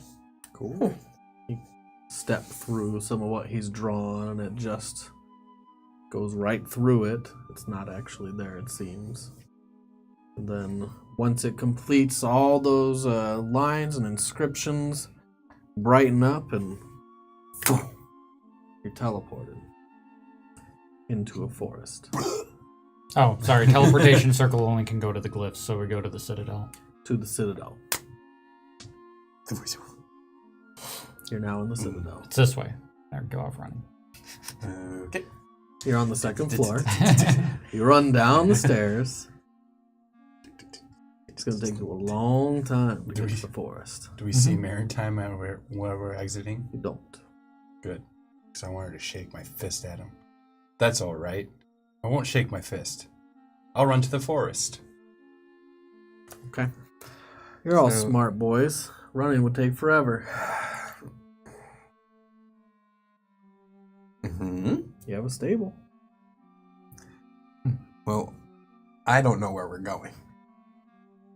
I'll kind I of. was told to follow. Would I think to go grab a horse? You can roll your intelligence, maybe not. Oh, that's not even a D20. I was Don't like, hamper 4? yourself. Probably not. Yeah, you're probably we're running. Let's see. It would be a fun thing to do, to up or down scale your dice. Yeah. This is like a merit or flaw. Oh, yeah. Oh, yeah, I'd roll a D12 instead of a D20. That'd It's be a interesting. terrible idea. Yeah, it Roll is, a but- D4. Well, that's really fun. That's a big flaw. A lot of points. But yeah, intelligence, it's 11 plus if I get the +3 for Jack of all trades or whatnot. Yeah. Yeah, I 14. mean, you're smart enough to know that it took you at least 15 minutes to get to there. Okay. Yeah. so we Walking? Okay. I'll run to the stable then and grab a horse. And There Out there are on a 2 horse. horses there. There's a little stable boy. You've met this little stable boy, although I don't think he ever gave you his name. He's the one that originally gave you Gary and Mary and Jake and Clyde. Good old Jake. There's 2 horses there, and he's like, Merritt, We need 2 horses. sure, let me saddle them up. These are some fresh ones. He gives you kind of a look. There. Yes, the one who is not well versed in how to deal with a horse is not currently with us. So how's it been going? He's throwing straps over their backs and chatting. So you must hurry. He stops and is like, Okay. He starts throwing the straps over quicker and like buckling them up and putting in the harness and the reins. He's doing it as fast as he can, but it still takes him like 2 minutes. Thank you for your help. Tap your foot, you're waiting, and the horses are saddled. Your hoof, that's right, you don't have a foot. I take a couple gold and put it on in his hand. No, Mayor, no, you don't need to pay me. Just hold on to these in case I need to swing back here later. Need to borrow some. And you guys get on your horses with no names and ride off into the forest. It's better that way. In pursuit of your friend, in pursuit of the Red Hot Threesome. I guess we're going to take these 3 out on our own. Out again. In game. Let's go. All right. Yeah, threesome in the woods. It's a 6-some. No, there's 2 sets of threesomes, okay? We're the irregular threesome. Then there's the red hot threesome. You get to breaking my brain. Of course, We're all when we adults meet, here. You can't fast forward to the woods, Ryan. Muzak again. of course, when we see Dalaran, then he'll join in the threesome. So No, he's dead. He's been fighting for 100 rounds or something. Yeah. It's been 3 minutes. He's dead. It's been a long time. You make it to the boot. You know where the boot's at. Mm-hmm. Takes you about 3 more minutes. How did you get here so fast?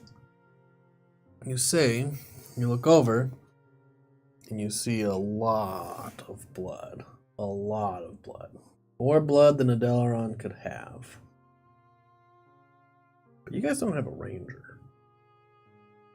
Nope. You're in the middle of the woods. There is a couple stone boots, crudely constructed stone boots. I have never seen these before, and I've walked through these woods. Must have been 100 times. And they're covered in blood. One of the boots is coated in blood. The entire side is sprayed.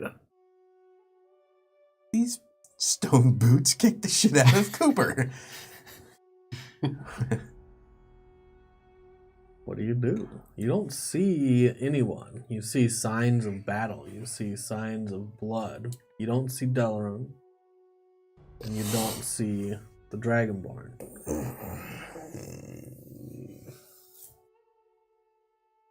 Can I try to track him? What are you gonna do?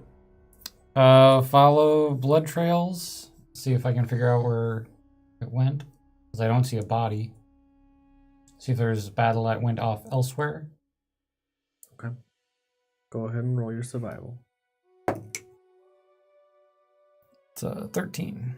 13. The first thing you can tell when you look down at the ground is there's a lot of hoof prints. And you Scorch kind of marks? trace the line of sprayed blood. It's definitely not from Dalaran. You could probably assume it was from a large beast. Like Possibly Clyde? a large, not real beast. Because there's no body. Is brimstone hoof prints? Yep. You look down and look closer, and you see some of the hoof prints have some singe marks on the outside. Just like Clyde would leave his find steed horse that breathes soot and cinder and leaves little patterns of burnt marks wherever it goes. It looks like this beast was hewn in two at some point across this rock, this boot, this stone boot. Any footmarks? There's After? some marks of feet, yeah. There's some dragonborn claw marks in the ground too. Those are really easy to tell. Heavy footfall. Can I try to follow the boots and see where those go to?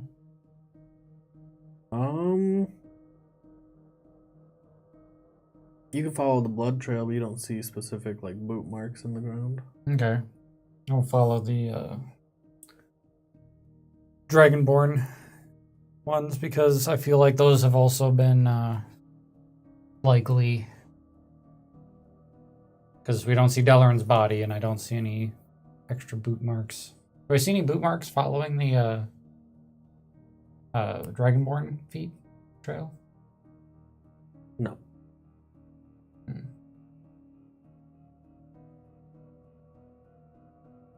So what do we do? Do we follow the Dragonborn or do we... It's difficult to find Dalaran. His boots aren't as heavy, although he is wearing heavy plate mail.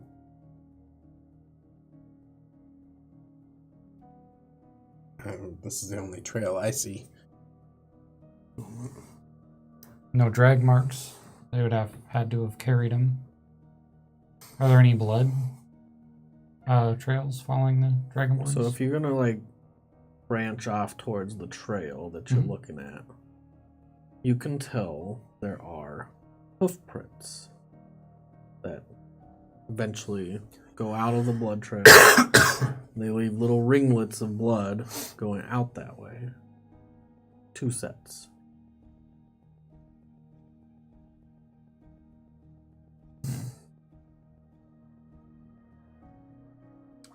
Ate him.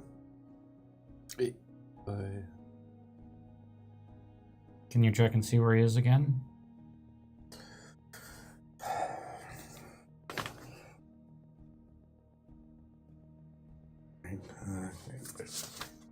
Getting low on 1, 2, 3. Yeah. The 3rd time cast sending. Dalaran. It's like, and I say, in pursuit. Update me with your location.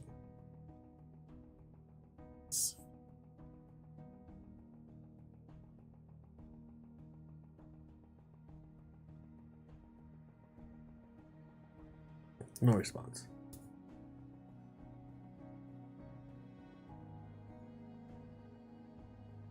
Tia takes off to scout for me.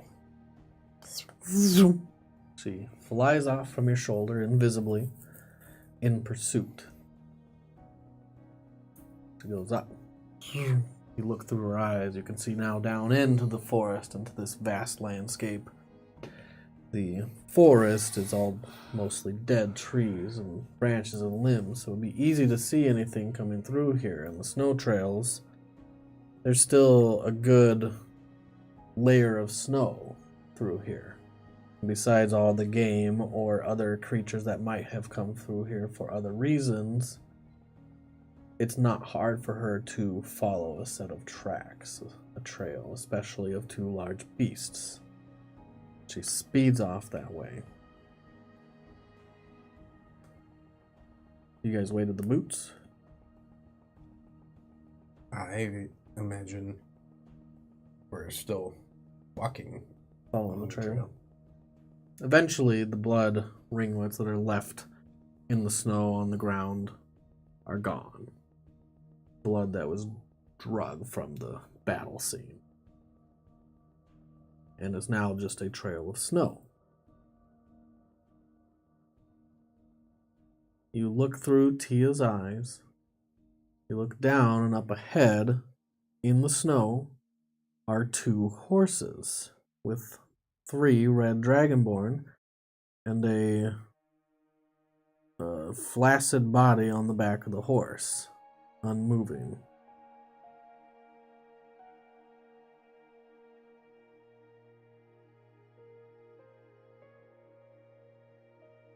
I have him. Where is this?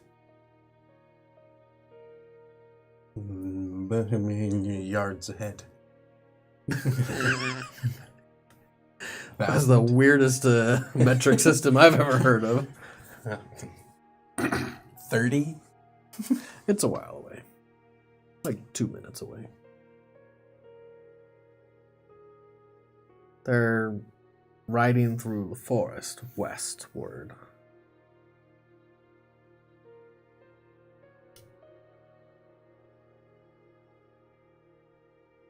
With Dalaran's body. Yep. Keep pace, and don't let them out of your sight. Don't get too close. I tell to you. Yes, Merritt, he says. It's closer. But not too close. Not within 10 feet. Swing. 20 feet away. Two dice. And then, yeah.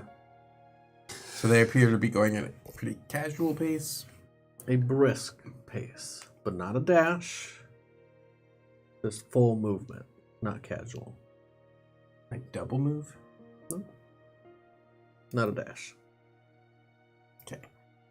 You need to speed it up a little. Yeah. Who's on what horse? Yeah. I'm on a horse. He's wearing There's plate 2. mail and I'm wearing plate mail, so. So you guys are obviously together. So Merritt is with one of you. I would imagine an Artigan. Yeah. So you're on your own horse. Great. This feels great. And you're in pursuit. You pick up the pace a little, and she follows them into some more hilly terrain, but you haven't gotten out of the forest, and if you do pick up the pace, it won't take you that long to catch up. But That's you what do we're know hoping that today it's a pretty clear day. The sun came out today. Cloud cover is low, and the forest is sparse because there's no underbrush or leaves on the trees, and you can see from a long ways away. You haven't gotten that close to see them, but you could. Mm-hmm. But that means they could see you too. I'm wearing my full priestly robes, by the way, not armor. That's Because right. I wasn't ready for a fight today. That's right. Mm. Do you have 8 AC or is it? I think it's 12. Yep. Then you shall stay close to me. We just need to get him back.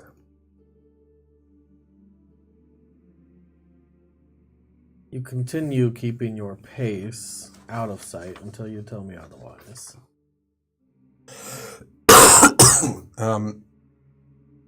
That was right into the microphone. Just don't get me sick. Retake. I think we need to get moving. And when we see them, we see them. Decide from there. Mm-hmm. I can't do anything until 120 feet away, so. So you get within sight. You're now traveling through this forest, through the snow. Most of this is difficult terrain. So it's twice as hard to get through because of the snow. And the pace is slower than it would normally be during the summer seasons or spring. Quietish. You get within sight of them, and it doesn't take long for you to understand that they can see you too. But they continue on their pace, and they're going up a small hill. Not a large hill, these are more rolling plains if there was no snow on the ground. And they stop atop the hill. And they turn. Very far away. Couldn't even shout to them if you wanted to. They are waiting for us, and they have the advantage on the hill. Indeed.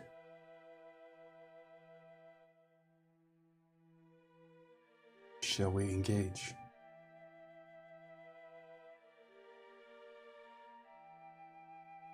Need to get him back. I hate saying this, but there is only one way to get him back. There's always more than one way. Do you have a plan?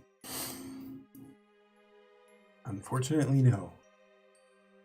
Though I would consider diplomacy and apologizing, pretty much anything.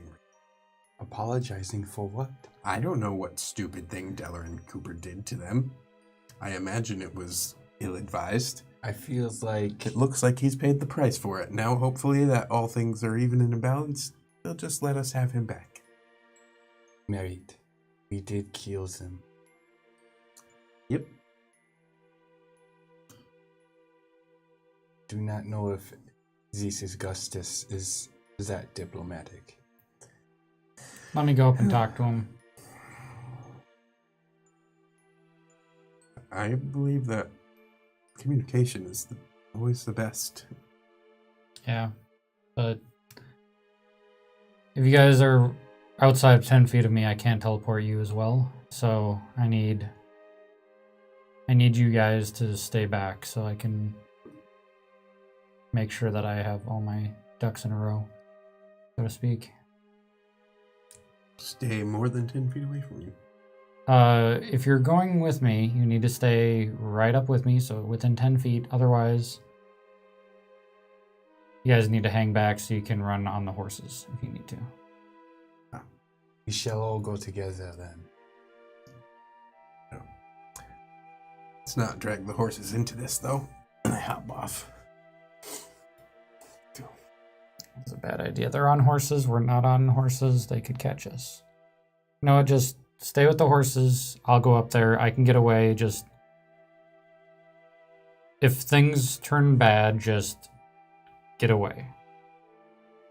Okay? I can get away. Just Can you get Delarin? that's what I'm going to try to do.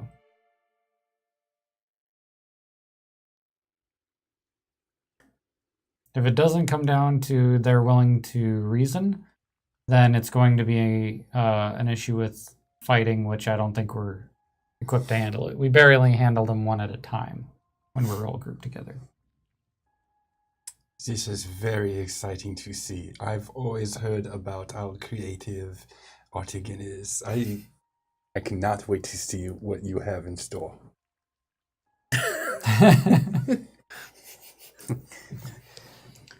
And I will walk up the hill. On your horse or off? Off my horse, because Alright, I'm so leaving the you horse with those dismount. two. Yep. And you walk up the hill. What's the distance? What kind of range are you talking about? Say we start at 100? 300. Jeepers. Yeah, I'm still walking forward. How far? I mean, I let Hardigan get 15 feet in front of me, and then I start walking. With the horse? No, I hopped off the horse. Okay, so we're not listening to Art again? No. Mary, what are you doing? Artigan said to stay back. And it was... I appreciated his suggestions. I get off the horse and I go, this is irregular.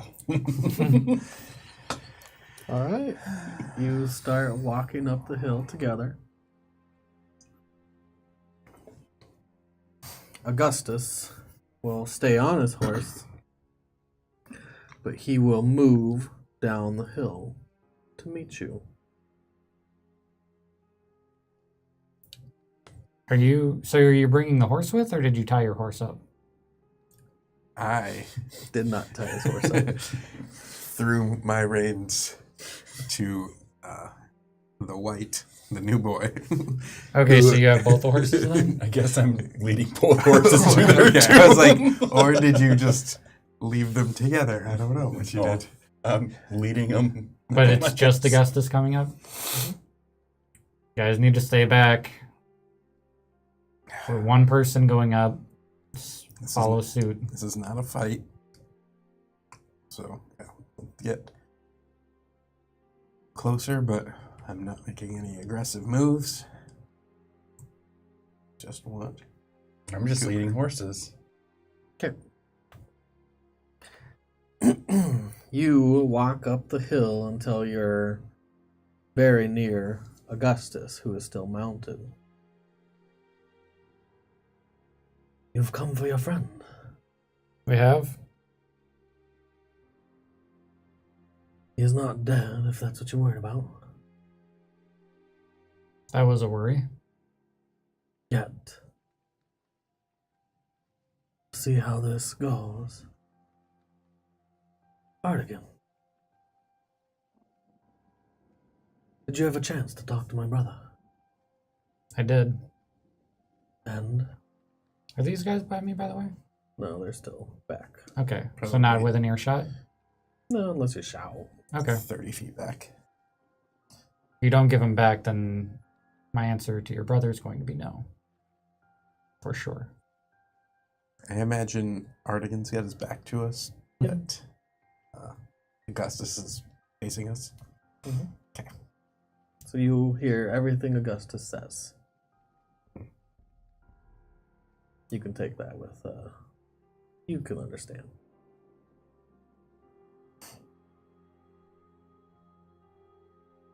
And if we give him back, then what is your answer?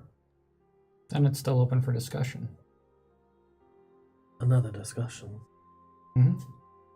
As you know, we don't currently have what he's looking for, so therefore, I cannot say that I will give it to him, because I have not had it yet. We shall see if it comes to pass. But the answer, if you don't give him back, then will definitely be no. And I can imagine your brother would not like that.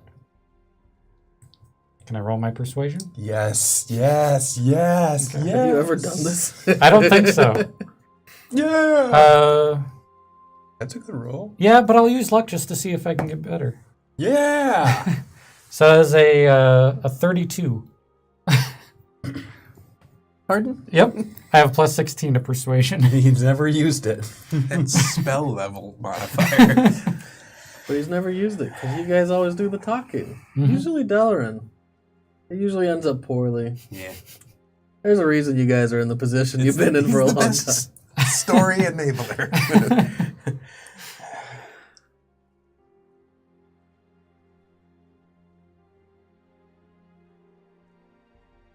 I'll consider your words.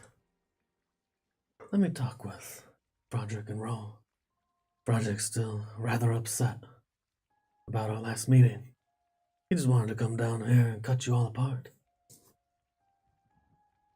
I had to talk him out of it. I'll wait here. He'll turn around and walk back up towards the hill. They're talking to each other, they're turning their heads, but you can see parts of things they're saying. Sometimes when Froderick's like yelling, you can hear like, I want to kill them! Just get crazy at weird timing. And they're talking for a good 3 minutes. But of all the things you learn from this short conversation they're having together, because you can read their lips, you can tell they're headed back west towards the city. They'll be riding the whole way. What else do you learn? You learn that honor is something Augustus talks about quite often. And Ro, not Froderick. Mhm. And they talk about protecting their honor and protecting Magnus, Augustus's brother. They also talk about the fact that the deal must be. But then you lose the last word. The deal must be.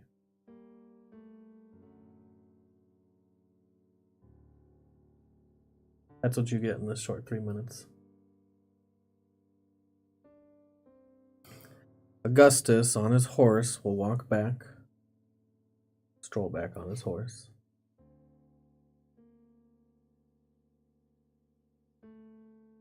We will give you his body.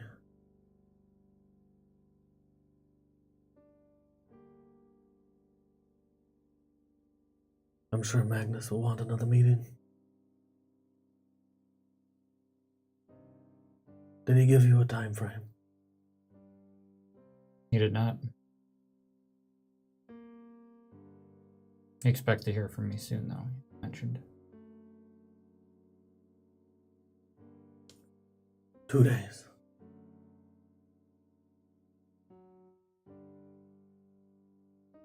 We don't hear from you if we don't hear from you by then. Let's just say we might not be able to find you. But we know where to find people that you like.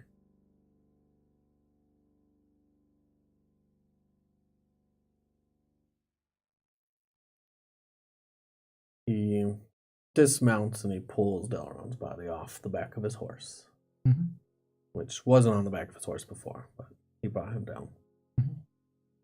And he is just unconscious. Hell, he's a little bloody. Just a little bit. He got Frodricked. He got.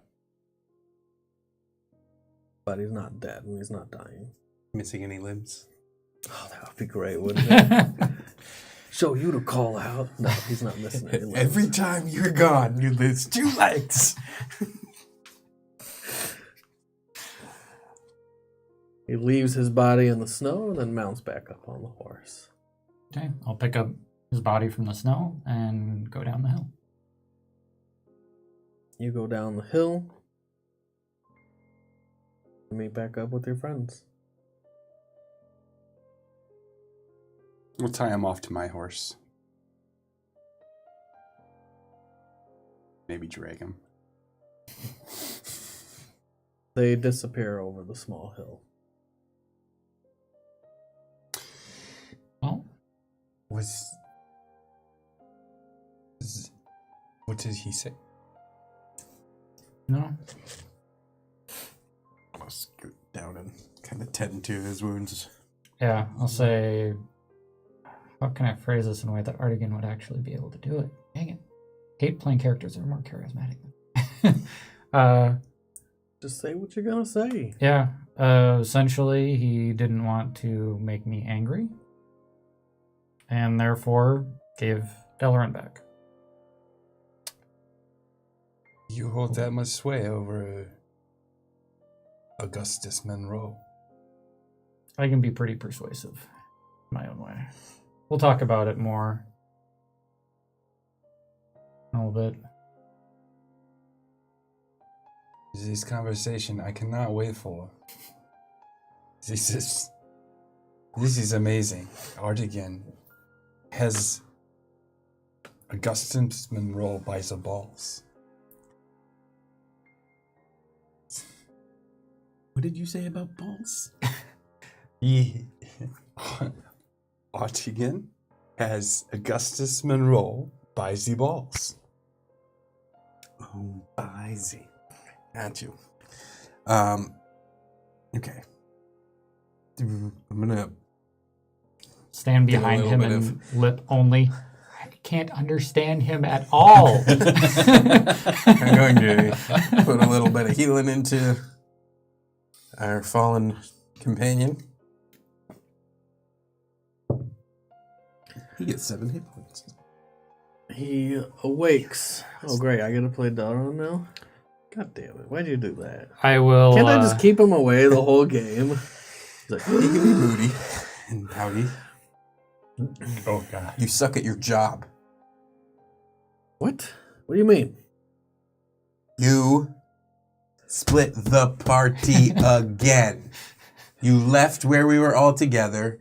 Then when you saw the 3 guys we could barely handle as a group, you decided to pursue them by yourself, and we had to blow a ton of our spells just to find your stupid bloody trail. Oh, we found him, didn't we? Yes. And we're obviously the better for it. Well, there you go. Yeah.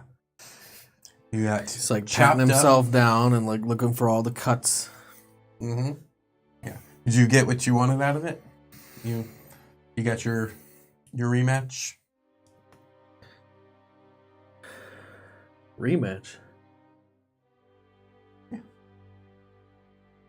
You know, with the dead dragonborns that you killed and apparently left a message for? No, they got my message. Yeah. Did you get theirs? Not yet. Are we heading, Sits up finally. are we heading back to the Citadel, or are we spending the night out here? I would definitely say head I'm back. pretty hurt. Yeah. I imagine so. Well, either way, whether you're hurt or not, you'll be... You see his palms glow. Mine. I'm Delaran. Whether we head back or not, You you'll didn't still be even use that comfortable. before? Didn't have a chance. What, all 3 hit him? Of them hit you at Bad once, at or your job. was it just one? You've been hit by the Frodrick. Yeah? Yeah. You see some of the cuts start to mend. So, walking back then. Yes, you are. Do you want to join me?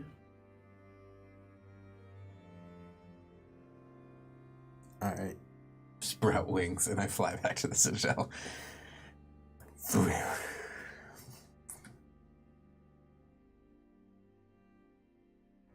Garavon Koopa, you may have the horse. I will take a walk. I'd imagine he can call Clyde back unless he used all his slots. I'd imagine he can't call Clyde back. Okay. That makes sense. Clyde is no longer willing to return. So yeah, I'll ride back to the Citadel. So he'll take your horse and you'll walk back. Yep. Okay. We're going to pass some time. Great. Let's go to the nighttime. I'm gonna do something when we get back. Let's go to Artigan. Artigan. Get back to the Citadel. Yep. Everyone, we need to talk. Delron is not there.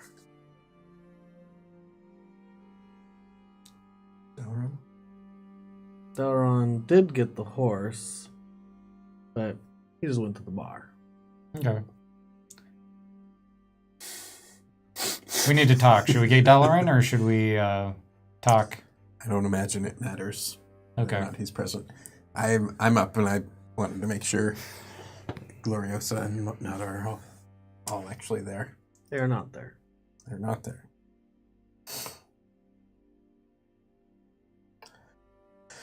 Alright, I'm going to convert some sorcery points and cast... It's a complicated day for that.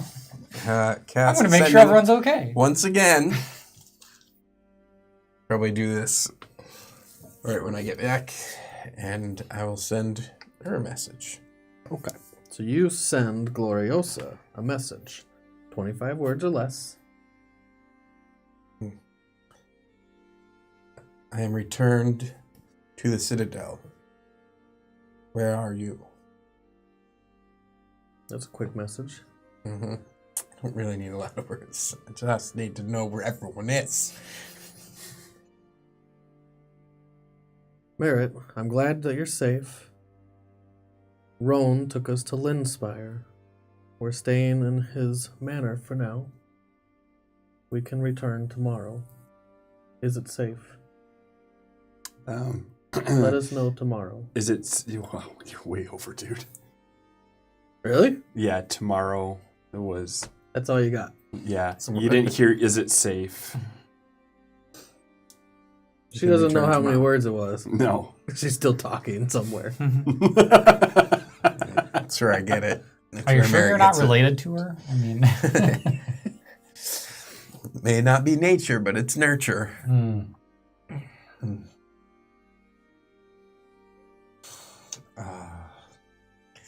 So that leaves... You get one last message. It's Lodi's voice.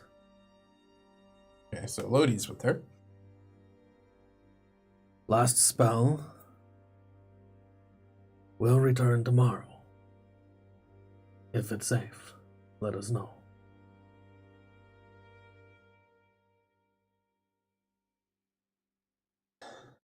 Appears to be safe for the moment. And that's it. So, as I'm walking around, The Citadel. yes, inside the Citadel. So I imagine Ramiel's there. Ramiel was at the meeting. Was I guess he? I kind of missed that part. Okay. He's one of the 7 that teleported out. Okay, so He's he's got a gone. forgettable face. Our elven diplomat, Amiradel. Amiradel. Also one of the people teleported out. There Okay. were 7 of them. Lodi, Gloriosa, Miradel, Father Ramiel. Maritime. He's the 8th. 3 scribes. And her I think it's 7 people, including the person who casts it. Yeah. 2 Yeah. scribes. Okay. So we have one of the scribes. Amorosa. Well, Emerosa and all those people may or may not be coming. Adina is probably what you're thinking of. Yep. Adina's in the Citadel. Mm-hmm. This is starting to get really complicated. Yeah, some webs of people. You're telling me. I gotta keep track of it all. Remember when it was just us 4 traveling the roads? You 4 and your horses. That's it. I will head through. Is Sean in the healing hall? Sean's there. Adina's there. Okay. And you head through the healer's hall. Adina stands up. That's to Merritt. I mean Merritt. Glad to see you've returned.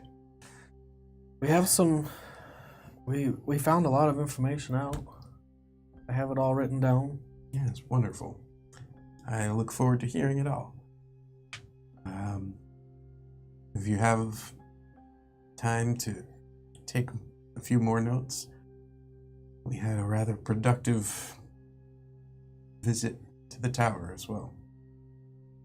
She puts her notes in her notebook away and pulls out a fresh new notebook and starts following you around.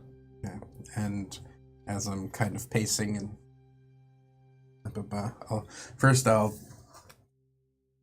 I'll tell Sean that Cooper's might swing by here. He might need some assistance, may or may not. But then I'll give her the rundown.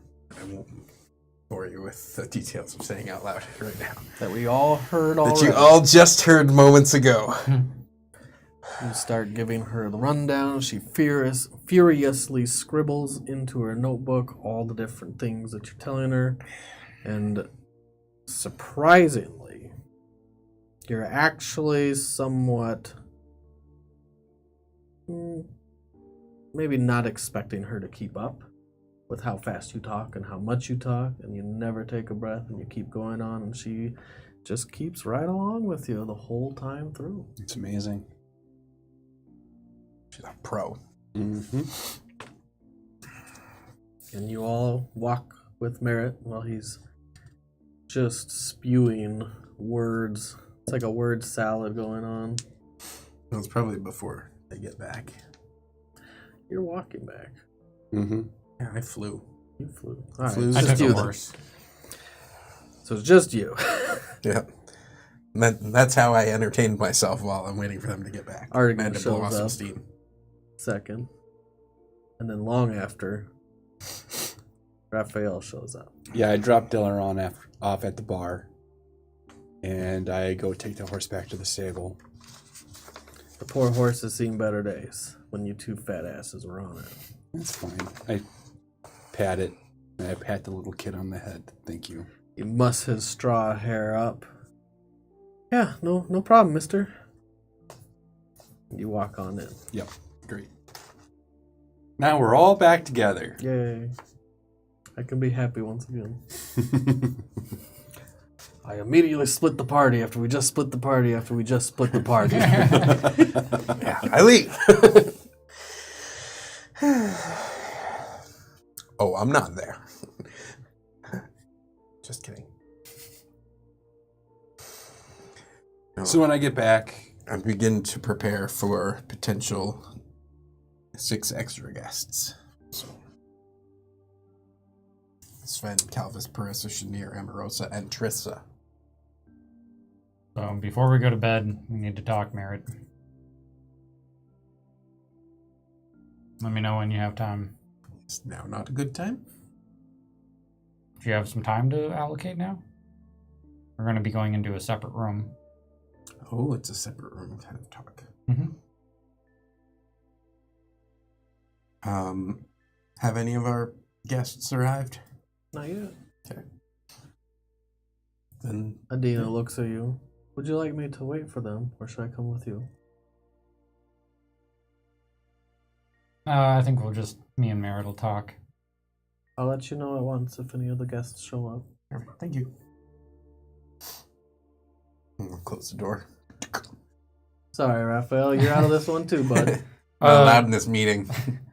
Do you trust that Raphael guy? Gal. Sorry, the way he talks, it throws me off. Yeah, he's got that milky white skin. I'll leave it I up mean, to you, though.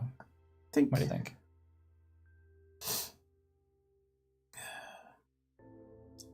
my gut tells me that he is with us. Not sure if that's what you mean by trust. I'll just do for us for now.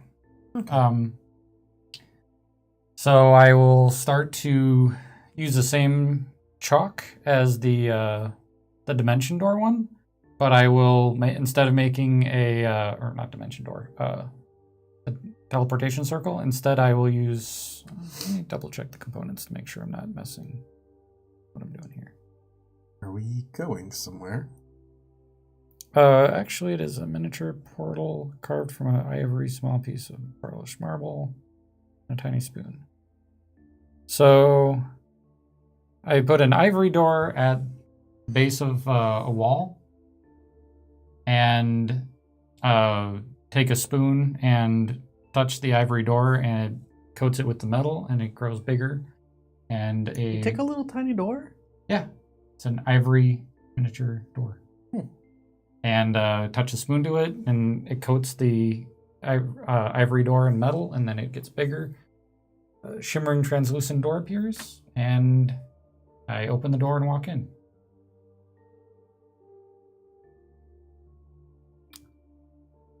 You've never seen that one. Insight check. It's probably a safe place to talk. Yeah. Right. I'll just walk through. Okay. Is Raphael around yet or not yet? No, I'm not with these guys. Okay. They do not This trust is me. behind we're a separate excluding him at closed this door. point. I missed the part where you said yes or no to Raphael coming. So no Raphael. Yeah, I said Sorry. that I feel like he's as good as one of us, but Not quite yet. Yeah, I said, I'll leave it for now. So, You enter into this shimmering portal, which is also colored metallic ivory all the way through, very pearlescent shimmers. and is Mordenkainen's magnificent mansion. And you walk into this magnificent mansion, furnished from top to bottom. What kind of greeting hall is there when you walk in? What's the first thing that stands out?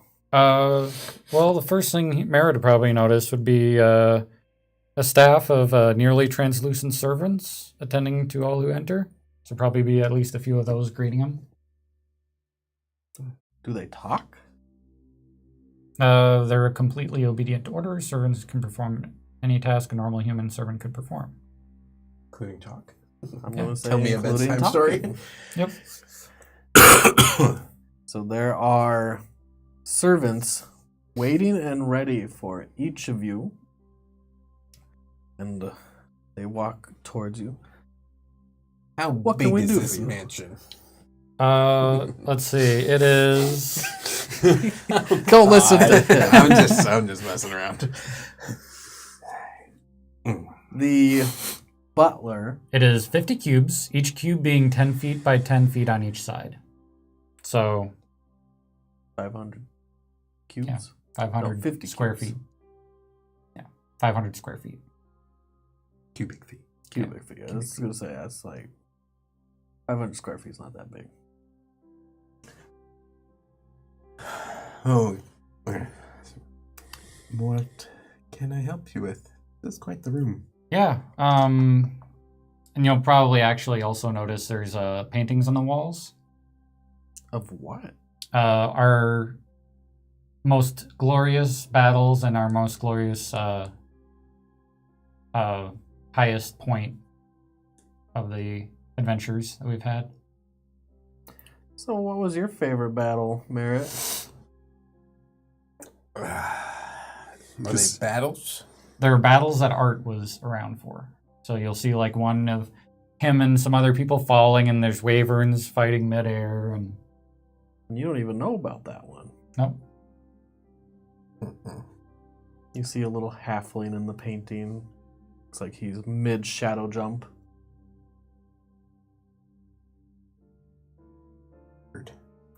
I call it the art museum. Oh my god. Give it to him. Have a damn inspiration. Have you been waiting for this for like months? Yes. Never had a chance to cast a spell. Oh my god.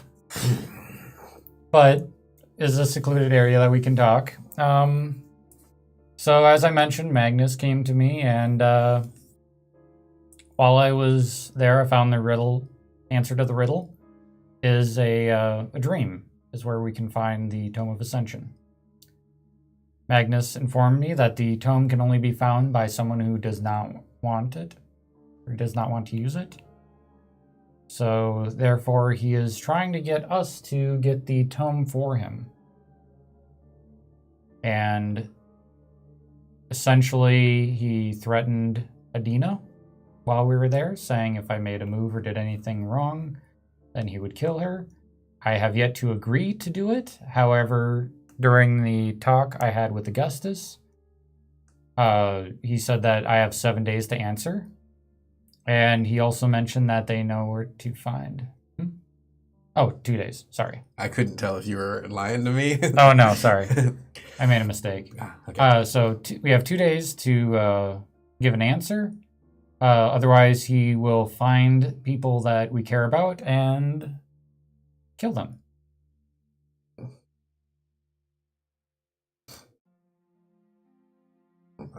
So, we have some planning to do.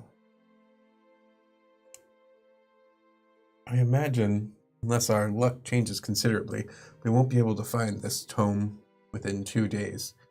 So you may as well give the answer that we intend to cooperate. If we do find the tome, then would you still want to cooperate? I don't know. I don't know how to answer that. Because if we want to find the tome, we cannot currently find it. And if we do not want the tome, I feel like we get tangled in a bit of a magical web. I don't want to find it because if I do, then Magnus will get it. Mm-hmm. It is currently out of his reach. However, if we don't cooperate, then there's a large possibility that a lot of people are going to die. So, Large possibility indeed. I think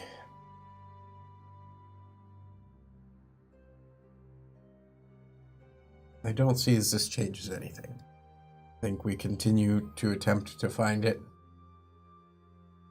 As of now, we don't realistically have a good chance of... I mean, you said it's in a dream? mhm. I have lots of things in my dreams. That doesn't make them particularly accessible to me in the real world.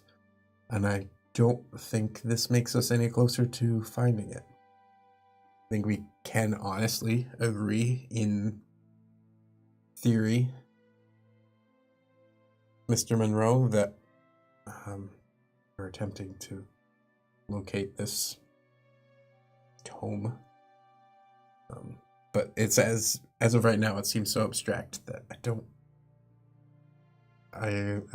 don't know how to imply or to promise that we can have a realistic chance of finding it.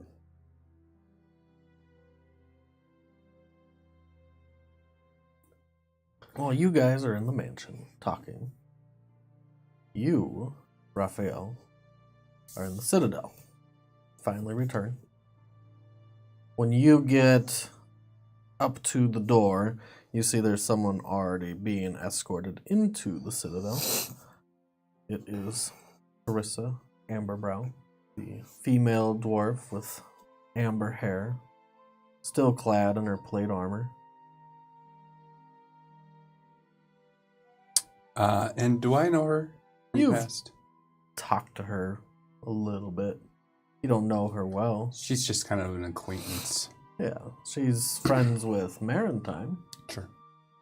A lot of the people that Maritime knows that you've hung out with, Right. you know of and you've talked to a little bit, but But I usually stay back. up to you Right. how much you... Sure. Well, I guess I'll go up to Parissa and. Is it? What time of the day is it? It's near the evening. Okay. Good evening, Parissa. Is it near the evening? No, it's more like 1 or 2-ish. Good afternoon, Parissa. Raphael, are you staying here? Actually, I suppose my room is in one of these buildings nearby.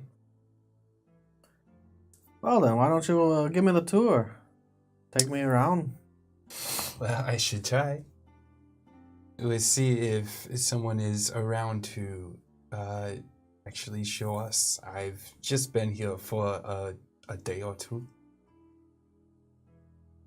You know where Merritt went?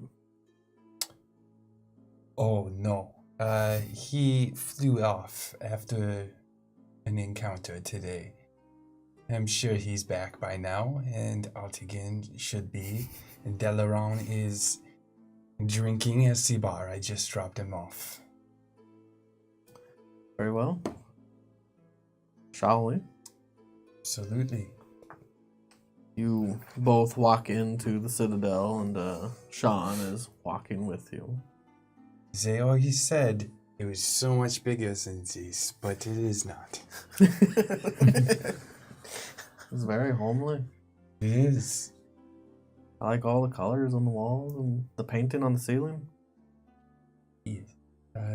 He's quaint. She looks up and around and at all the different beautiful, beautiful paintings of different gods and Palor. Lots of light and sun. Angels are painted on the ceiling, sometimes just abstractly placed for no reason in different scenes.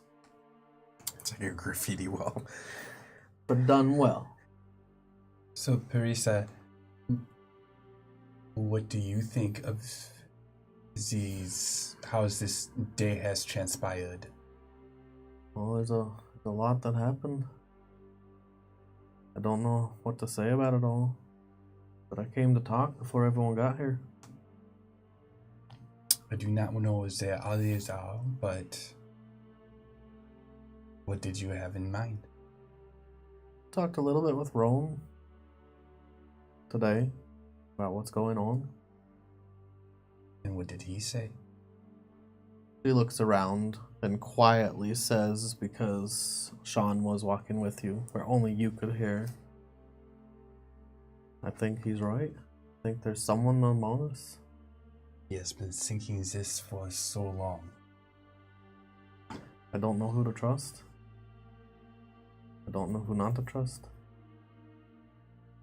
It never occurred to me for all our time together and all the things the council's been through. I have my own suspicions, but I was not able to read any minds this time. Did not have a chance. It happened so fast.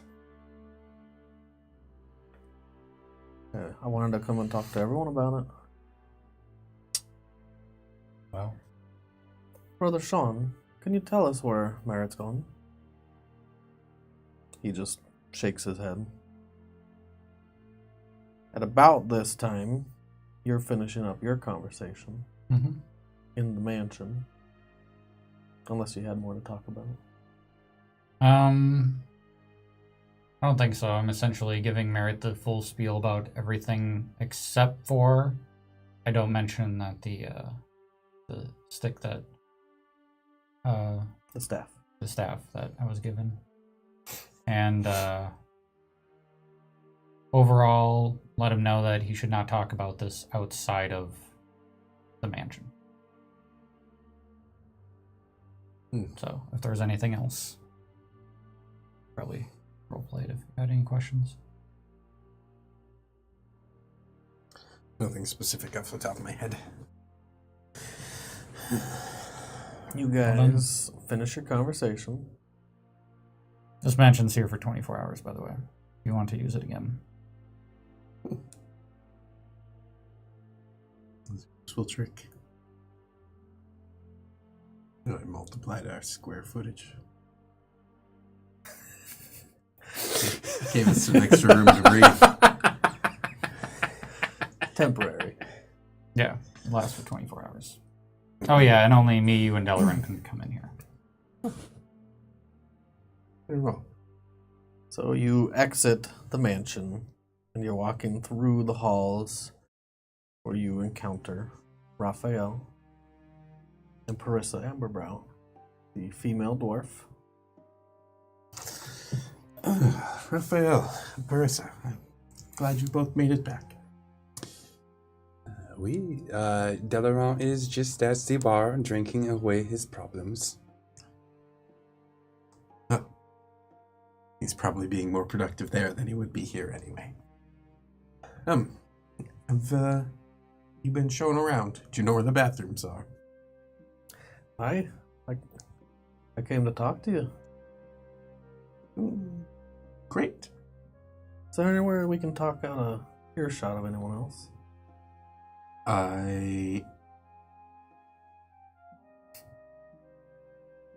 Just me?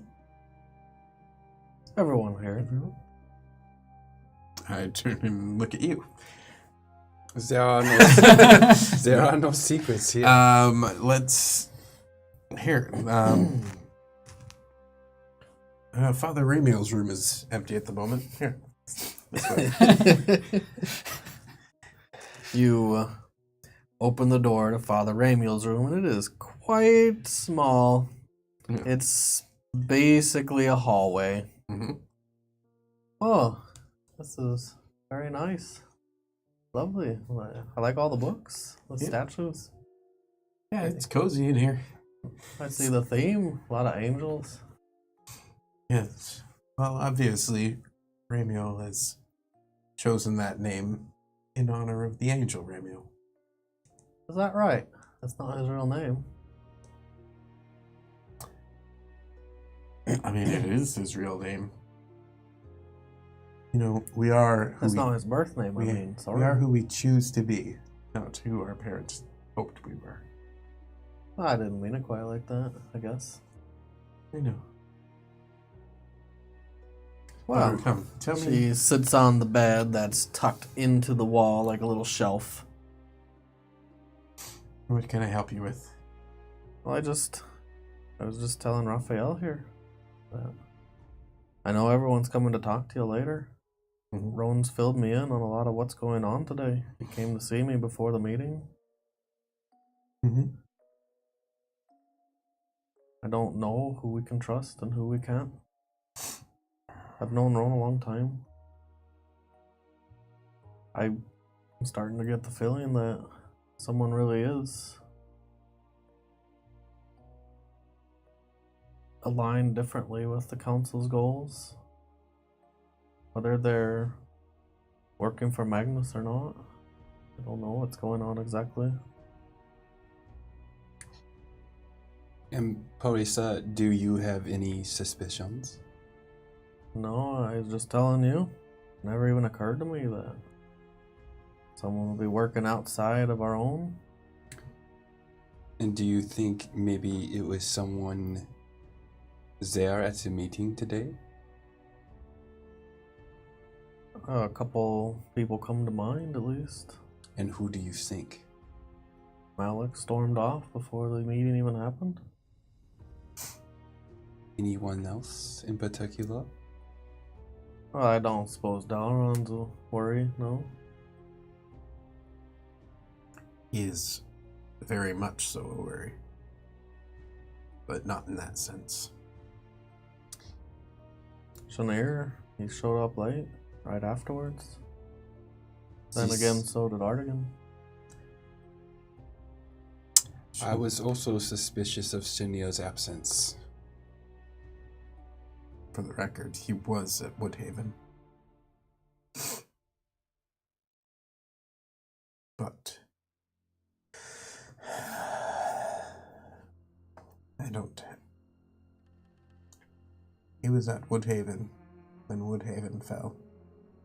And he was at Riverstorm when Riverstorm fell.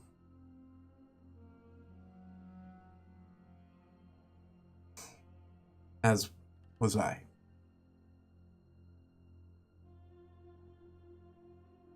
So nothing solid to go on. No. Amorosa. I gave her the ability to remove all potential non-combatants from the situation and did not choose to do so. Don't know. Do you suspect Amorosa? I'm merely giving evidence. I have no room for suspicion at the moment.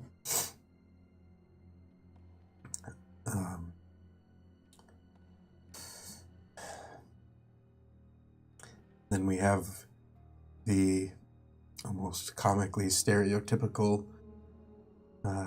young lady with black lipstick and hair. Doesn't say much. We did not know. I don't believe that there's any obvious person, anyone who, by their mere appearances and actions that I've seen, I could justify making an accusation. So I will continue to invite them all into the Citadel. Hope we can figure this out. I don't think this changes anything. At least not for me. I agree with you, Married. This does not change anything. But we shall keep an eye open. I know we didn't get to talk about it at the meeting today, but we were going to ask one of you to join the council. You chose one from your citadel. We also can suspect the bishop. The bishop is suspicious He went willingly. to protect his city and everyone else. It would have been a very long con, but certainly possible. He was allied with the Monroe army probably a decade ago. So we have quite a few people that we're not really sure of. Well, I'm more unsure of anything today than I have been in a long time. She settles back on the bed and you can hear all the plate armor kind of clinking and chinking around.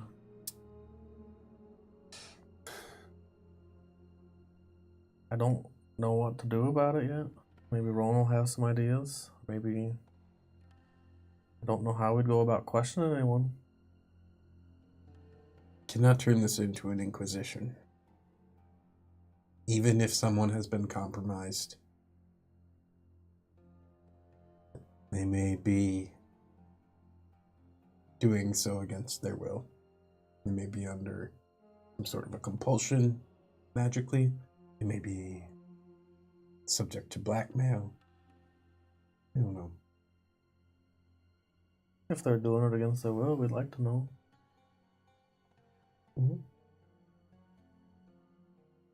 Let's assume that as the default. If we do an inquisition, it would have to be fair for everyone. Maybe we should gather all the council members again. Seems like every time they gather, things go awry. This is true, but we might learn a little bit more. could gather them a dozen more times and keep having people be picked off and have it narrowed down so that we don't even need to guess. We just wait until there's nobody left. I think they were coming by tonight. Let's hope. Should we be setting up some precautions? Making sure everything's safe? Is there anything that we can do? Anywhere else that we can meet instead? Seal is only a place. It'd be one to us. Up on the 7th floor, we could meet. Oh, the 7th floor of the Tower of the Gods? No. Oh, you mean 2nd floor? Yes, that's what I meant. We didn't quite get the full tour of this place. Let me show you around. And perhaps... Oh. Yes, let's finish our tour and maybe we could set up in the garden. That would be a... I could see it from the ship looking down. It's bright as day. What do the neighbors think? So they far, get any sleep? So far, I have not received any complaints. Doesn't mean anything. I heard that there's talks to sequester the whole block. Maybe we won't have to worry about the neighbors. It's... yeah. Potential for expansion. There's a lot of work to do. We need more room to do it. Sure, I'd love to see the garden. You want to escort me up there? Yeah, let's all go. And for the record, I completely trust everyone here.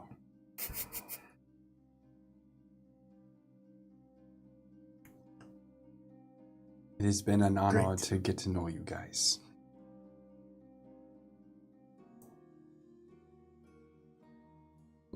It is 11:10ish, and you guys are gonna level. So I think this might be a good time to stop. Let you guys level up your character. Be a little early. Then we can get Josh back in here, and you can yell at him a little. Yeah. He'll After he take gets it back for from 5 drinking. minutes, and then you can just resume play as normal without me being Delaron, because I hate playing you guys' characters. Yeah, that's why I healed him. I know, you bastard. I mean, you would have done it anyways. Yeah, it wasn't an option unless Merritt was out of spells.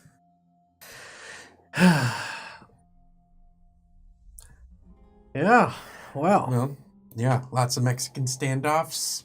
no combat. A lot of pointing. Hey, Harmander, welcome. Welcome, Wolfen Richthofen. The definition of cat's PJs did give the definition. Oh. That which... The cat's pajamas phrase of cat, noun, cat's pajamas, informal, an excellent person or thing. This car is the cat's pajamas. This car is the cat's pajamas. That's quite the sentence. So there you go. Now you know what the cat's pajamas is. I love the cat's pajamas. Cat's pajamas. I don't know if I can Are. actually use that in the sentence. I mean, I know how. I think I just confused people. This if I game was said the that. cat's pajamas. Was it? Felt a little, ugh. Intense. Well, why don't I start? Roses and Thorns, everyone. At the end of the game, we will talk about the things we liked about the game and the things that we didn't like about the game as ourselves, not as our characters. Mhm. I'll start us out. I hate when players miss the game. Not because they're missing and not because I won't run the game. Like, it's just you three that show up. I love it. I love having you guys over, whether it's 3 or 4.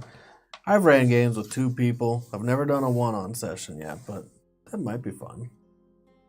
But I hate when someone misses because I have all these ideas in my mind of storyline and wanting to progress the story, but I hate progressing the story without someone here. because I don't want them to miss story.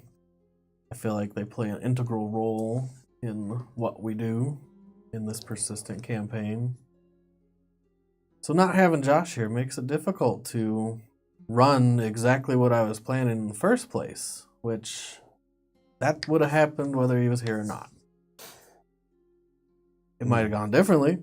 I definitely would have gone differently. Let's be honest. Yeah, he would have started attacking right away. Mm-hmm. Probably. Yep. And it didn't happen, which makes it interesting, that's for sure. But then having to figure out where he is, what he's doing. You can't get sick and go off for a while because sickness doesn't matter in D&D. So what is he doing for this whole session? And then it got more complicated, having disappeared after the others. I thought you were just going to let him go do his thing, which would have been fine too. You could have prevented us going after him. Yeah. All you didn't have to used- say was Went off Augustus. I went after Augustus. or He in did combat. say that. I know. Yeah, you didn't have to say that. If he instead was just blowing off some steam. That's what it was originally, but then you pursued further. It's like, well, He was doing a rain check on making sure everyone was safe. Yeah. And he was like, I know Delaran's stupid. Let's check in on him. Yep, he's stupid. it got complicated. And I don't mind complication. In fact, one of my favorite games we ever played was where you guys could add complication to the scene just randomly, which I'm really okay with. Even when you're like, I don't remember our exact scenarios, but we've had times where you add the most bizarre complications and I roll with it. But it does take the game in just a completely different direction. So I don't know if I like that. But I like that you guys got to come over and hang out, whether Josh can or not. Sorry you're sick, Josh, wherever you are. What did I like about the game? I kind of liked that there was no combat. I'm not going to lie, it probably wouldn't have gone particularly well if you fought that first one. No. We might have been able to take the 3, though. Yeah, and it might have been fun. Like, things would have been a lot different. And I think you guys have enough resources and abilities to change the face of a battlefield, whether you're facing 5 or 6 people or whether you're facing 2,000, if that makes sense. I think it could have been still dealt with in a way that wouldn't have gotten the whole party killed or everyone in the entire area killed. And the bishop might not have been taken away. Because I know you guys have so many different resources. You have a rod that you've never gotten to use yet. Like, there's things you could have done that you didn't. But it was interesting to watch. And then you had another meeting and still didn't fight. Mm-hmm. Man, where's Delaran when you need a good fight? So, I actually like that. I like that it ended differently. I Took guess some work. I like that Delaran's not here this week, too. Does that mean? No, that's not. Yeah, that's right. My roses and thorns are kind of blended together like that too. And they both have to do with meeting a bunch of NPCs in a room, for example. I love that challenge, but it's always tempered by a hesitancy in my brain to not overcomplicate the situation for everyone else, but especially for you, where realistically I don't need to know Amarosa's whole life story and all the things that I want to make small talk about in the moment. So it's a weird mix You want of personality. yeah. So I love it and I hate it because it's not quite the way I would engage with it, but it's also a good restraint because it keeps me from just it would have been 2.5 hours of Yeah. Merritt talking to everybody in the room. Don't break my brain too Yeah, much. So Trying to give 7 different people personalities in one room is difficult oh, enough. it's super hard. So yeah, that's both my rose and my thorn. I really liked the Amarosa character particularly. You know, I didn't know what she was going to be like going in, but I kind of liked her too. Mm-hmm. She was very interesting. She had actual personality. Mm-hmm. Sometimes that just happens too when you're doing an NPC. Like sometimes they're just stale bread. Yep. And then sometimes they're full of life. Alex. Roses and thorns. Thorns? I would say again no combat. But I have to fight next week. yeah. But I would say my rose was actually being able to talk Augustus into giving us what we want without combat. So it was nice to like walk up to the one of the bigger bad guys in the game and be like, give me what we want and I won't give you anything and you'll walk away happy. Or else. You mean what every NPC does to you guys ever? Mhm. Give me what I want. Yep. It was nice to return it for once. Yeah, return the favor to the DM.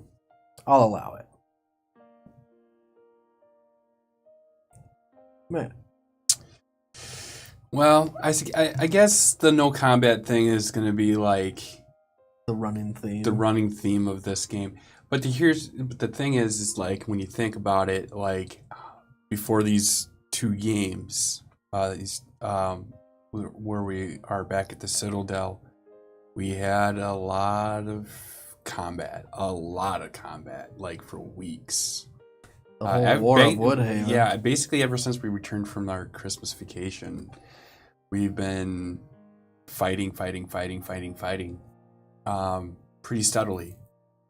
And I think we're transitioning into like a new storyline. Yeah. A little bit, or trying to at least. Well, you're learning a lot of different things that are working in the Right. background. So, the no combat again is, and Josh isn't here, so obviously. We should have just thrown Delaran in the pit and told you all to take a few free shots. Right. So I'm not too mad about the no combat thing, but I'd like to see some combat soon-ish. Me too. For a Rose, but I still had fun. Like, it's since Josh wasn't here, and Josh does a lot of talking, I feel like Raphael got a little bit more to say. Art again got a lot more to say in. So it was I definitely like Artigan. He's a curious dude. Like when I'm looking outside of it, it's like I'm suspicious of Artigan. Like outside of everything, I'm like, as Matt Robbie, I'm like going, God, I think this Artigan's up to something. Especially because he won't let you in the damn meetings. Well, no, yeah, exactly. He's like, but he's just. I think he's Overly cautious. maybe, yeah, overly cautious, which can come across to other people as suspicious. Like, what is this guy up to? Like, following around Delaran invisible in Oakdale, right? So, I think I got it. I remember that. You know what I'm saying? Like, it's stuff like this. It adds up a little bit more each time. But no one It's knows like, because he's invisible. he's making a deal with Magnus Monroe. Like, who is this guy? Kind of. He was at least telling them what he wanted to hear for them. And Sure. But it leaves it as a cliffhanger. yeah.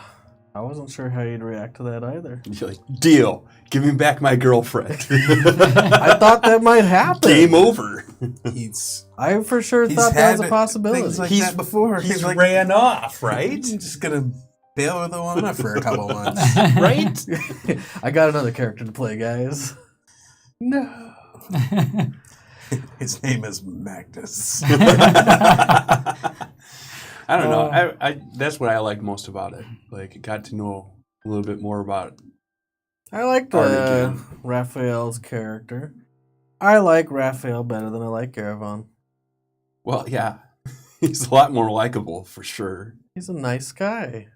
He's not pummeling people's dead corpses into a bloody pulp. Oh. Garavon was a confused guy. I wanted to make someone polar opposite of him. I like his accent. It's funny. And you do a pretty good job, at least to my American ears. Yeah. If I was French, I'd probably be like, what the hell are you doing? Yeah, But right. I'm not, so it's fine. I love it when you twang into like a heavy Boston accent Right. underneath it. Right. It's so wild. It's a completely unique, which makes sense because, we don't have a France Right, in exactly. our world. Instead, there's this place. It's Brant's, the Boston French. Yeah. Brands. Where are you from? Boston, France. Or Froston. Froston. There you go. That sounds Frosty more Mouse. D&D-ish. Well, yeah. Thanks, guys. Those are some good roses and thorns. And honestly, I still enjoy the game, even if Delron's here to get the fight started and kick it into gear. Mhm. So you better come back next week, you jerk. Stop being sick. With a runny nose. Yeah, a runny nose. Come on. It's Minnesota. You always have a runny nose. It's we're in the negative 8th month of 11. winter. Everyone has a runny nose. I've been coughing into the microphone all night. Yeah, Morning. You came sick. You're probably going to get everyone else sick. Yeah. Thank you, everyone, for joining us. If you haven't had a chance, on our YouTube channel, we release this every Monday. We also do every Saturday. We release a video for us talking about D&D, the things we like about D&D, different subjects, spells, feats, Skywrite. skywriting. It's not a good spell. We also have It's a in our full top 5. 400 plus songs on our YouTube channel that are all compiled into different playlists, like battle music and social music. So if you want to use a lot of this music that we use for your own home game, that's where you can find it on the YouTube channel. We'll see you all next week. You have a good day.